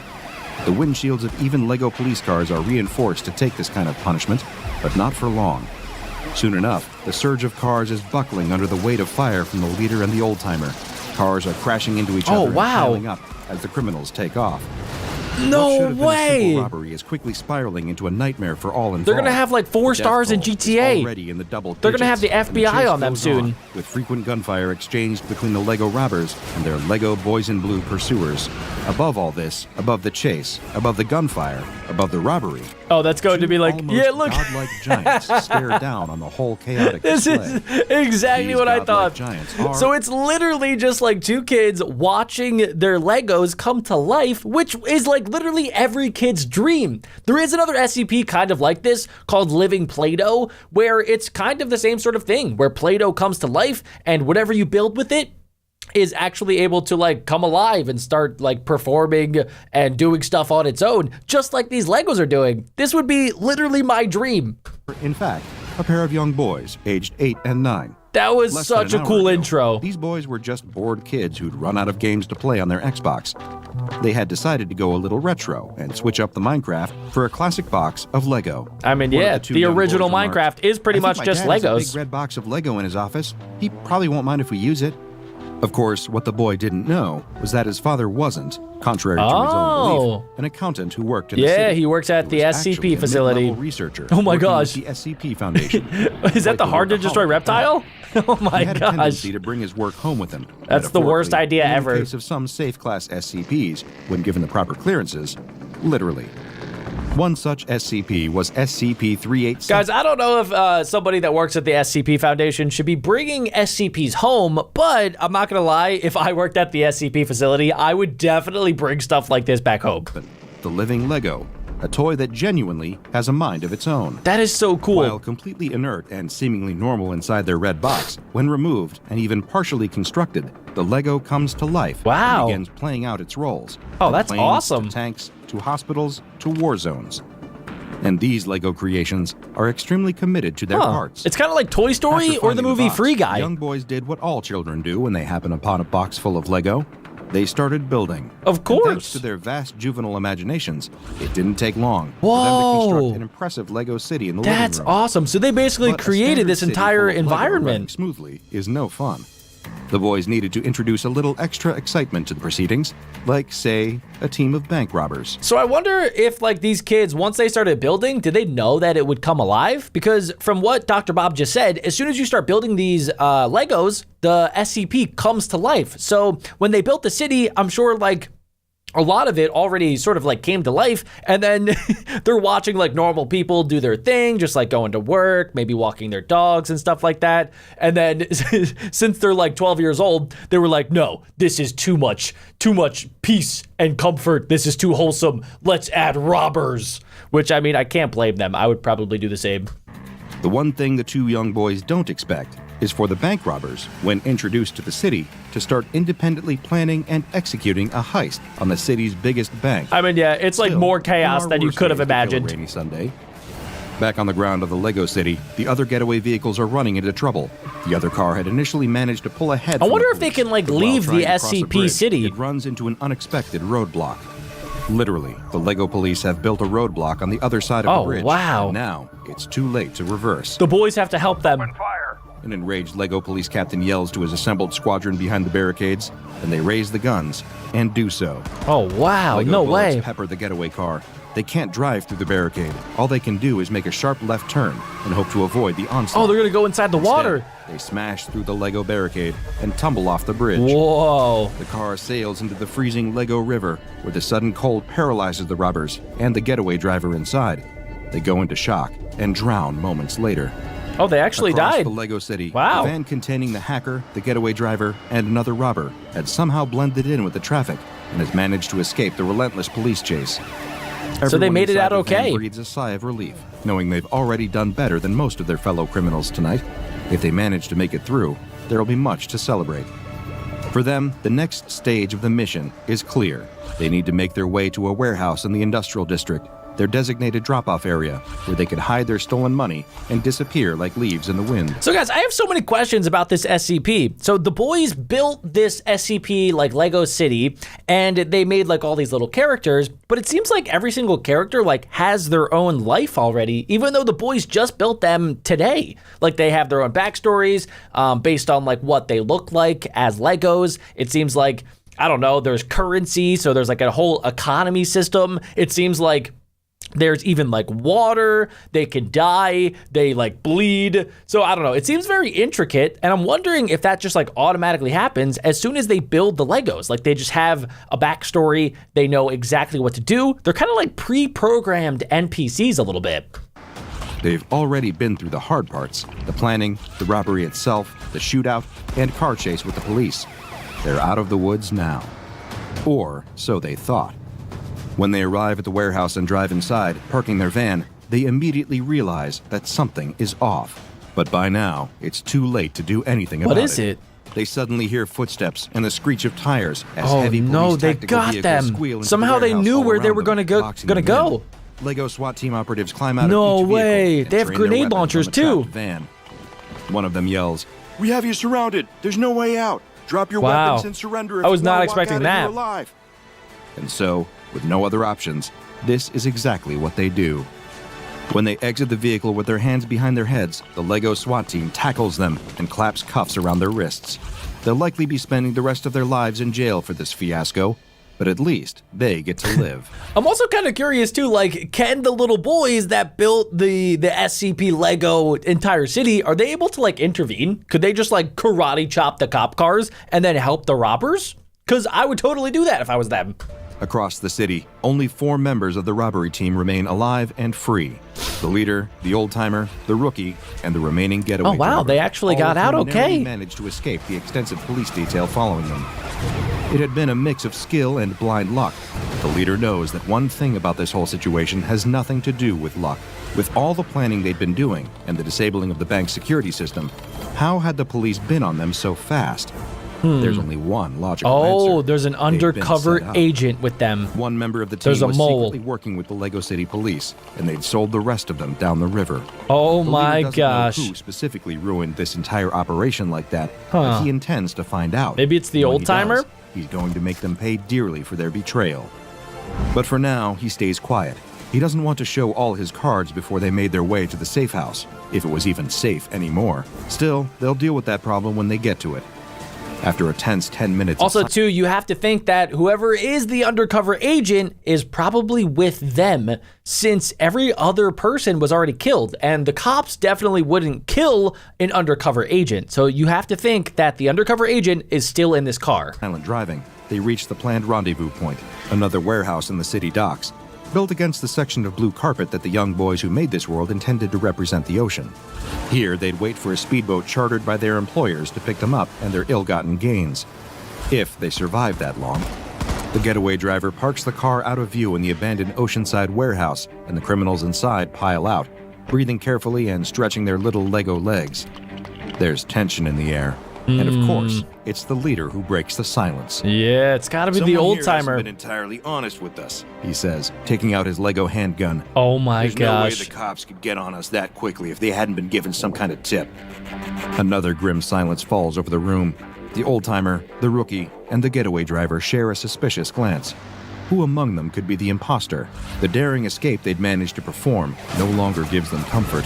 The millions of dollars in the trunk of their little Lego car may still be full. Well, guys, actually, I don't know if it would be the old timer or the other guy, because they were shooting at the cops. And if you were an undercover cop, you probably wouldn't shoot at your own fellow police officers. So I think it's going to be whoever was next to the leader driving. It's got to be the getaway driver. Forfeit if one of the people in this warehouse is a police informant. The silence is once again broken by the leader, who raises his weapon and shoots the getaway driver dead. Oh, The rookie wow. and the old-timer are horrified by I the was seemingly right. callous and I random think. display of violence. "What's wrong with you?" the old-timer barks. The rookie chimes in with, "What made you think he was the mole?" The leader just laughs, his weapon still raised, its barrel drifting back and forth between Wait the a second, old-timer what's and the he rookie. doing? His indifference to violence frightens them. He seems unpredictable and dangerous. Is he going to get rid of all of them? No reason, the leader says. He'd already done his job. We don't need a getaway driver anymore. And getting wow. rid of him narrows down my options. Which one of you squealed on us? The rookie pulls out Wait, no, his it own had to gun be the and getaway aims it at the driver. leader. The old-timer follows suit, not wanting to be left out. They now have a full-on Mexican standoff. Oh on their my hands. gosh. Only the leader seems unfazed. Huh. The rookie says, "If what you say about there being a squealer is true, how'd you know it'd be one of us, not someone from the other teams?" The leader shrugs. "I can't know for sure, but I'm not going to take any chances." He levels the gun at the rookie and prepares to fire. Oh, Suddenly, no. A nearby window Oh, it's the shatters. cops! It's the police. Their little internal dispute would have to wait if they wanted to keep a single Lego cent of the money they'd stolen. I don't know how they're going to get out of Heavily this. armed Lego police officers bust open the door with a battering ram, while others climb through the windows. Oh, whoa, dude. Another They classic are ambush. done for. The leader and the old-timer They're turn trapped. their guns towards the invading Lego cops and start What? firing wildly, What? shooting some and scaring away others as they run towards the car. They can't escape here without the money. So none If of they don't them bring can the be money, undercover, then all right? this If they're chaos like was for firing nothing. at their own cops? The leader I'm so runs across confused. the warehouse, narrowly dodging the hail of Lego bullets firing all around him, and skids to a stop behind the getaway car. Even with gunshots ringing out from every direction, the leader keeps his cool and reaches into the car. What does he manages have? To find the largest duffel bag and slings it over his Oh, shoulder. he's going to try to Even get if away he with doesn't get some of all the money. He can run away with most of it when that chartered speedboat arrives. Nobody involved in this even notices when the roof lifts entirely off the warehouse. I was waiting for Two something like huge this. Young boys stare in from above, curious about where the story is heading down below. They're here just in time to see the tense shootout continue as the desperate leader pops out from his cover and returns fire against the advancing line of police. The old-timer tries his best to hold his own, holding a gun in each hand and firing wildly, but his recklessness soon catches up with him. I wonder if Outnumbered, like they the could cops with Lego shoot the shotguns and kids assault that rifles built the unload Lego on him, city. leaving him Like, are these every bit bullets as dead even that as the getaway powerful? driver. Ducking away to avoid the same fate, the leader notices something. The rookie is What is nowhere it? to be seen. Oh. Not dead, just gone. That is kind of sus. He knew it. Of course the rookie had been the mole all along. He should never have trusted the little creep. It had been a perfect plan, and he'd ruined everything. Over the din of gunfire, the leader hears something He's all else. by himself. A boat motor. Oh, It's he the has chartered to get to the speedboat. boat. His ticket out of this nightmare of bullets and broken promises. He might win after all. He turns and sees the speedboat entering the submerged part of the warehouse, just out of view of the police strike force. Oh It my would be a gosh, risky he's gonna move. get away. He knows he can make it. He doesn't have any choice. Throwing caution to the wind, the leader turns and runs towards the boat, dodging every He's bullet gonna that the do police it. fire at him. He's doing it. He's doing it. He jumps into the boat. Oh. And the boat takes off, speeding away from the warehouse. What? He No laughs in way. crazed relief, still lugging Let's the duffel bag full of money go. off his aching shoulder. He's out. He's home free. But Until where a do they giant hand go? from above descends and grabs his Lego boat. He's lifted up and thrown back into the red box he was originally taken from. What? While the two young boys start taking apart the rest of the Lego city and tidying it back into the box. Oh my too. gosh, the entire "Our dad thing will be just home got soon," taken one of the apart. young boys says. "We better clean up before he's back." Let's The go into sun this, boys. rises over the battlefield. The American flag flaps gently in the wind. The world is silent. Bang! The door slams open, and the boy runs out of the house, making plane noises with his mouth. The toy bomber in his hand arcs and soars, dipping and diving, as it makes its imaginary bombing run around the backyard. Over the sandbox, swooping low through the thick grass, past the pond, under the swing set, and up and away into the sky, climbing higher and higher in the direction of the treehouse, with its American flag flapping in the morning breeze. What a perfect day. The boy breathes in the air deeply and looks around. His shoulders slump. He's bored already. 2 seconds in the yard and he's already bored. Okay, guys, I'm gonna make just a little prediction like I do in these SCP videos. So, based off of the title alone, I'm going to guess that maybe this kid's parents are SCP facility workers.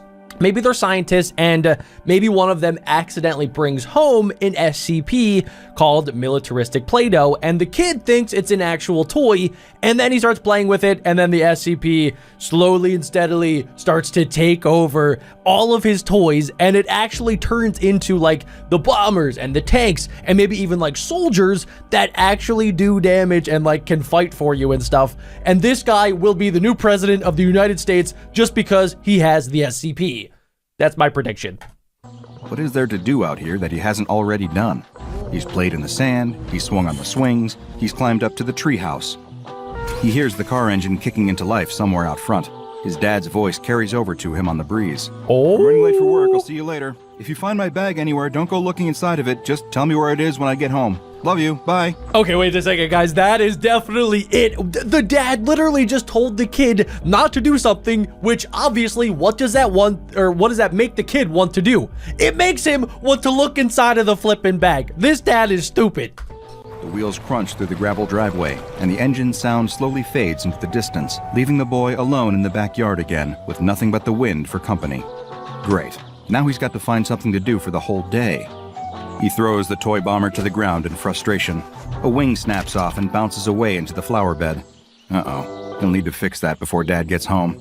Super glue. That'll do the trick. There must be some inside. His dad is always fixing things. But the boy's mission is almost immediately sidetracked.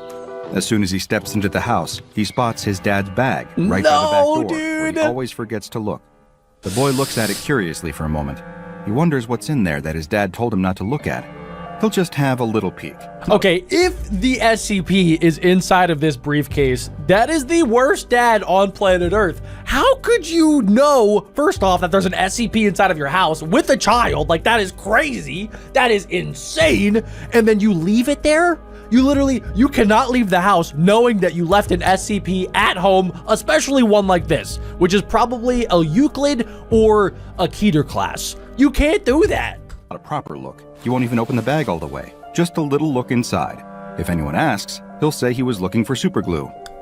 Wait, what's that? It can't be. A little pot with a red lid and big cartoonish letters on the side. Play-Doh? What's his dad doing with a pot of Play-Doh in his bag? Good He question thought there, his dad had a son. really grown-up job. That's what his mom always says. His dad has a very secret grown-up job, very important, very secret. Is that really what he does at work all day, play with Play-Doh? The boy is far No. too grown up for Play-Doh. He hasn't played with it for years because it's for babies. No, way is he going to Play-Doh's play with it awesome. now. Nope, he's a big boy who plays with real toys. But still, a little look won't hurt. He'll take it out, squeeze it in his hands a bit, remember how babyish it is, and put it back. Don't do He it. definitely isn't going to play with it. Don't do The boy it. pops the red lid off and peers Don't inside. do it. Yep, just as he thought. Boring. Just a lump of red putty, sitting there being all I'm getting really all nervous. But as the boy tips the pot out into his hand, it feels a bit weird. It moves a little in Oh his palm. boy. Is there an insect inside it or something? It feels like a pair of little legs. What? He rolls the lump over into his other hand and peers at it. Yes, a pair of legs sticking out from the red ball. Only they're not insect legs at all.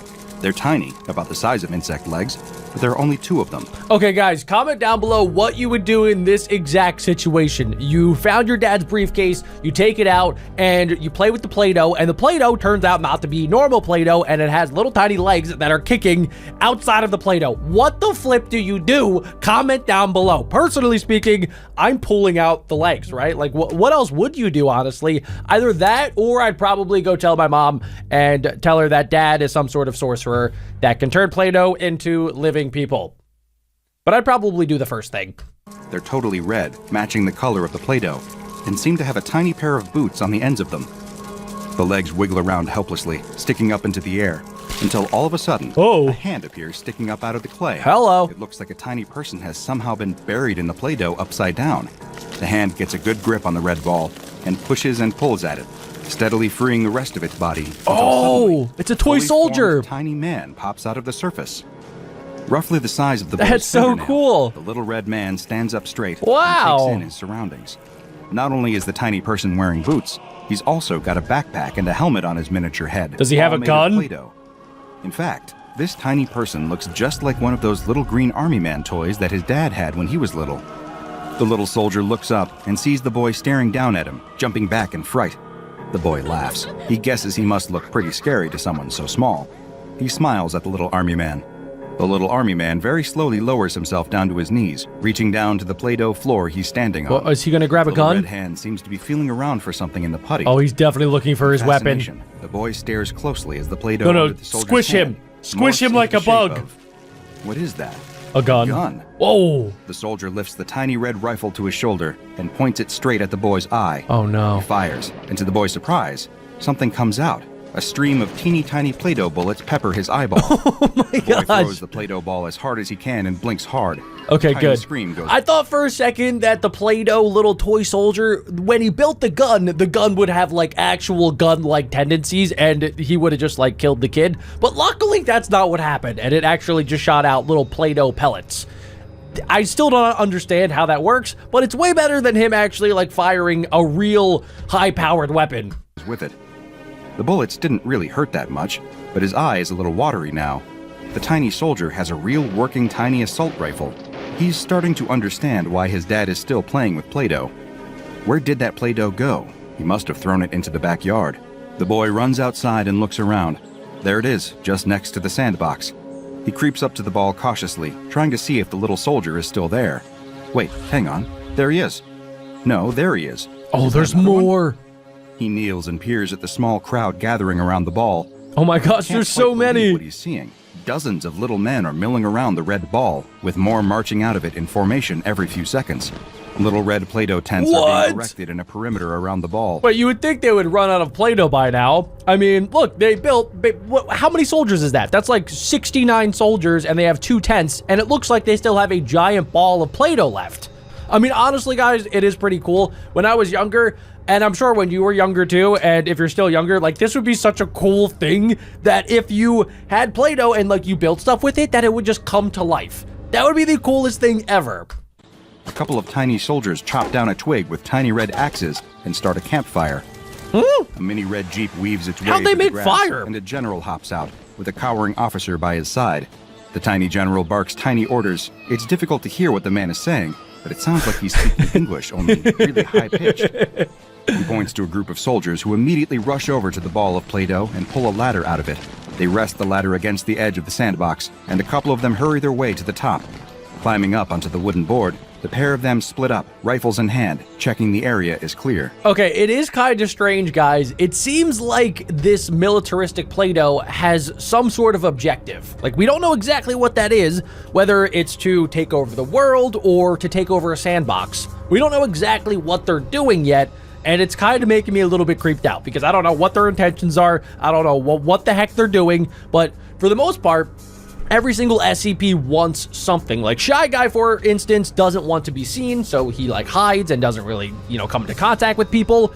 The statue wants to be seen, so every time you look at him, he doesn't move, but when you don't look at him, he attacks you, and it seems like every other SCP kind of has some sort of motive, but I don't know what these guys are doing. So, I don't know. Comment down below your thoughts.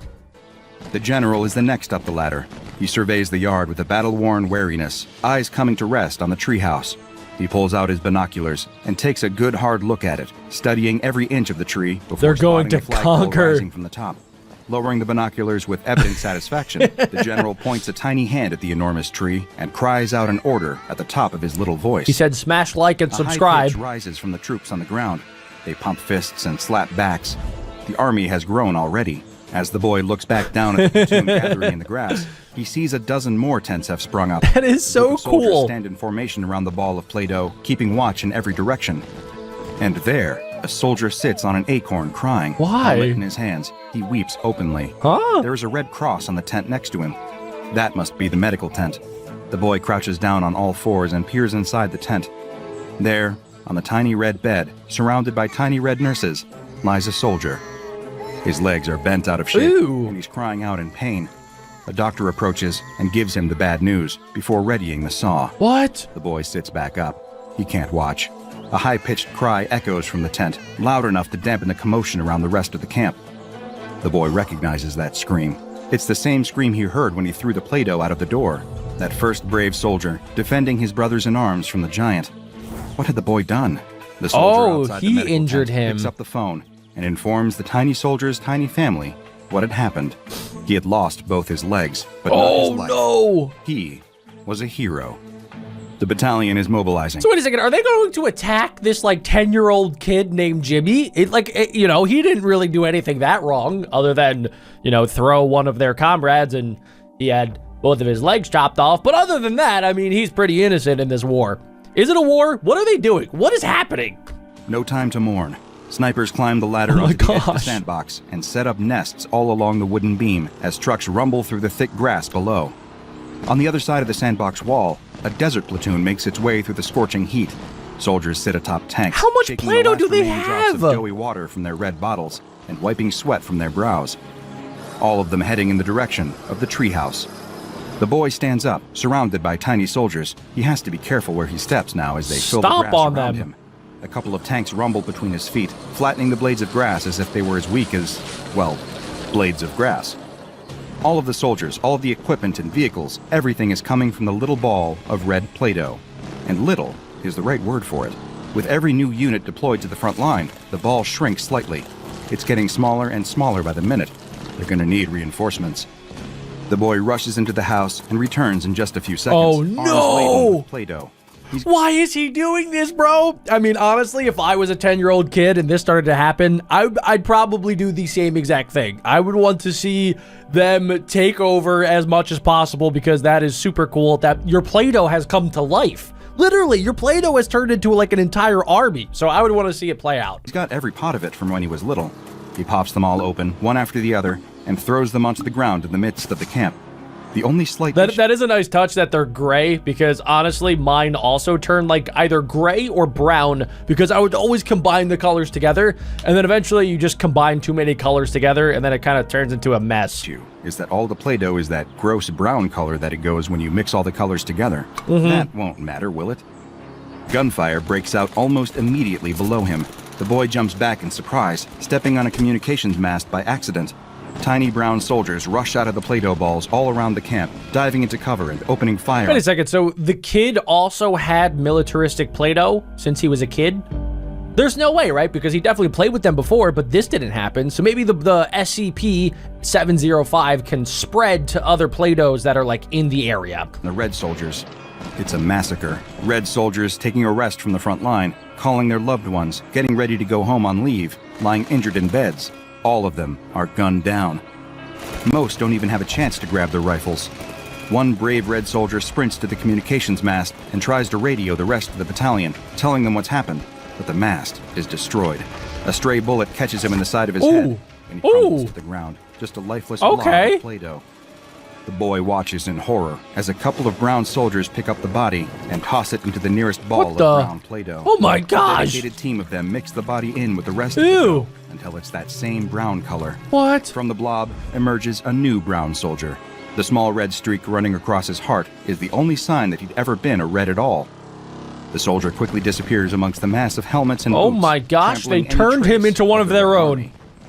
It's like a virus. The whole yard erupts in tiny warfare. The red snipers lining the walls of the sandbox are picked off one after the other. The desert platoon are ambushed by landmines and quickly surrounded, hiding in. I wish I had popcorn. This is so cool. All around them. Before long, the brown troops have them completely surrounded. One last soldier bursts out from the hatch in his tank, holding grenades in each hand. The bullet catches him in the head before he can even finish his war cry. The grenades explode harmlessly. Oh my God. The red convoy, on its way to the tree, stands the best chance of survival. The boy follows them with fascination, watching as the brown army fight their way through the red line from the back, splitting it through the middle as their superior firepower makes See, I don't understand why the 10-year-old kid, like, why doesn't he just help them? Obviously, he sees that they're all fighting, and I don't know what side he's technically on, but if I was him, I would just start stomping all of the gray soldiers and just be like a giant Kidzilla that's smashing and, like, crashing and destroying everything in existence. That would be my personal dream. That would be so fun. Transport and supply trucks. Some red soldiers dive away into the thick grass, climbing up dandelions and weeds in a desperate attempt to escape. I don't know why that's so funny. As the bodies fall back into the mud like raindrops. A tiny screaming noise fills the yard. The boy turns around just in time to jump out of the way of the brown fighter jets. 5 of them streak through the air, almost at his head height. No. Missiles fire out of the bottom of each Are jet, you kidding me? What in the world? The remains of the red convoy. They have planes? Gunfire dies down within the hour. Skirmishes break out across the yard as brown patrols pick off the stragglers they find from the Red Army hiding in ants' nests, under fallen leaves, and huddling around broken-down vehicles. The boy watches as several high-ranking officers gather in the brown base to oversee the absorption of the last of the red ball of Play-Doh. They mold themselves a big meeting table with a brown map of the yard and plot out their strategy for taking the treehouse for themselves, moving around even tinier little model units across the surface of it with sticks. Okay, this is getting way too realistic. Comes together before the boy's eyes and under his feet. A series of mortars and surface-to-air missiles are deployed along the wall of the missiles? sandbox. The Air Force takes over the original brown base, chopping down blades of grass and laying out Play-Doh runways flanked with brown hangars. A ring of military units surround the base of the treehouse, strategizing about how best to ascend the colossal structure and reach the flagpole. In the pond, an aircraft carrier splashes into the water, you kidding marking me? the arrival of the Navy. No. The ship is soon flanked by a pair of destroyers. This is all playing out in a backyard. Armed with anti-aircraft missiles.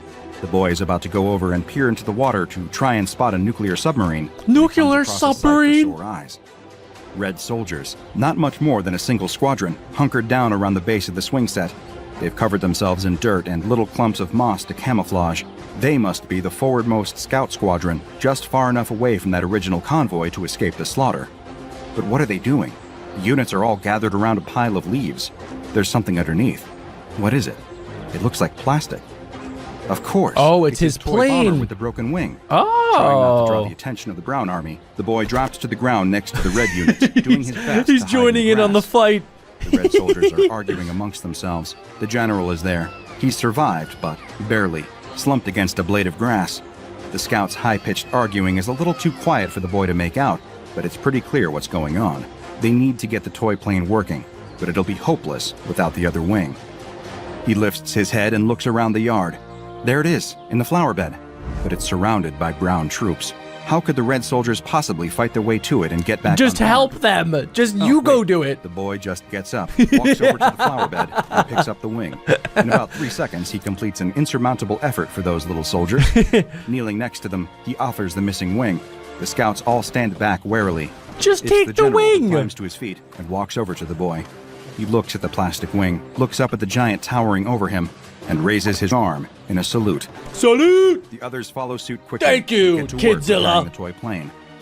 Brown soldiers notice the commotion and start to close in on them. No, They just don't have start much time. kicking. The boy Stop stamps out a them. runway for the soldiers in the grass. The plane is almost ready to go, but is missing one vital piece of the propeller. What? Only there's a bigger problem. They're out of red Play-Doh. Oh, no. A brown soldier breaks through the thick grass and rushes towards the squadron, his assault rifle peppering the side of the plane with doughy bullets. The scouts all dive into the vehicle and kick the engine into gear. Little red gears and pistons whir into life beneath the plastic, but the plane just isn't moving without the propeller. What can they do? The brown soldier stops in his tracks, staring at the plane. The boy peers at him closer. There's a red streak across his heart. Conflict contorts the tiny soldier's face. The door to the plane opens, and out steps the general. Okay. The two soldiers face each other on the runway, the Red Scouts desperately calling the general to get back in. None of them move. The brown soldier raises his rifle and shoots the general in the head. The other man No! crumples to the ground. No Inside the way! plane, the scouts start to panic. They don't have their guns with them. Can they turn him Brown into a army is bearing propeller? down on them from all sides. What can they do? The brown soldier with the streak across his heart walks slowly over to the general's body, stoops down, and picks him up.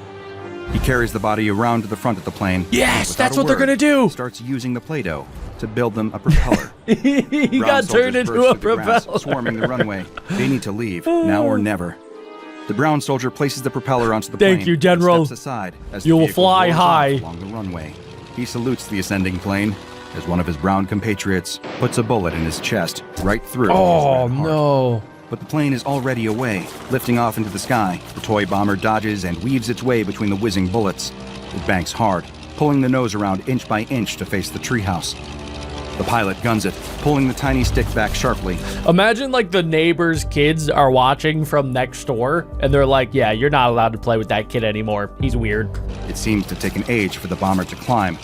The boy glances behind him just in time to see the Brown Navy launch their missiles, 6 of them, all making a beeline. How for the do they bomber. have Or missiles? so it They're seems. made out At of the last Play-Doh. moment, He sticks a hand Play-Doh, out I and slaps say. the missiles out of the Oh, air. he A literally couple of them just stopped explode, that. leaving streaks of brown Play-Doh on his hand. The others spiral to the ground, where tiny soldiers dive for cover. Take Ground Air that. Force scrambles, but it's too late. As the jets shoot across the yard, the bomber has already reached its destination. The scouts jump out, deploying red Play-Doh parachutes as What they is circle up their there way that down they onto the want so bad? flagpole. A jet catches up to the bomber and blows it out of the sky.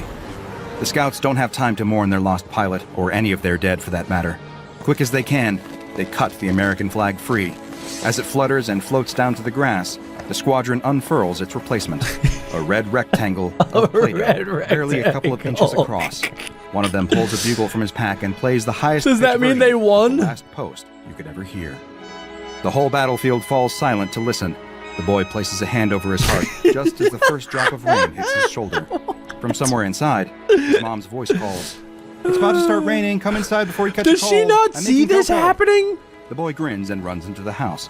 Outside, the rain pours, and all trace of the war washes away Wow. into red and brown streaks in the dirt. How about And with that? you'd be forgiven for thinking that SCP-705 had never even been in that young boy's backyard. Yeah, honestly, guys, I am very, very confused, especially because the mom came outside and she didn't say anything. So is this SCP actually real, or is it just like a figment of his imagination?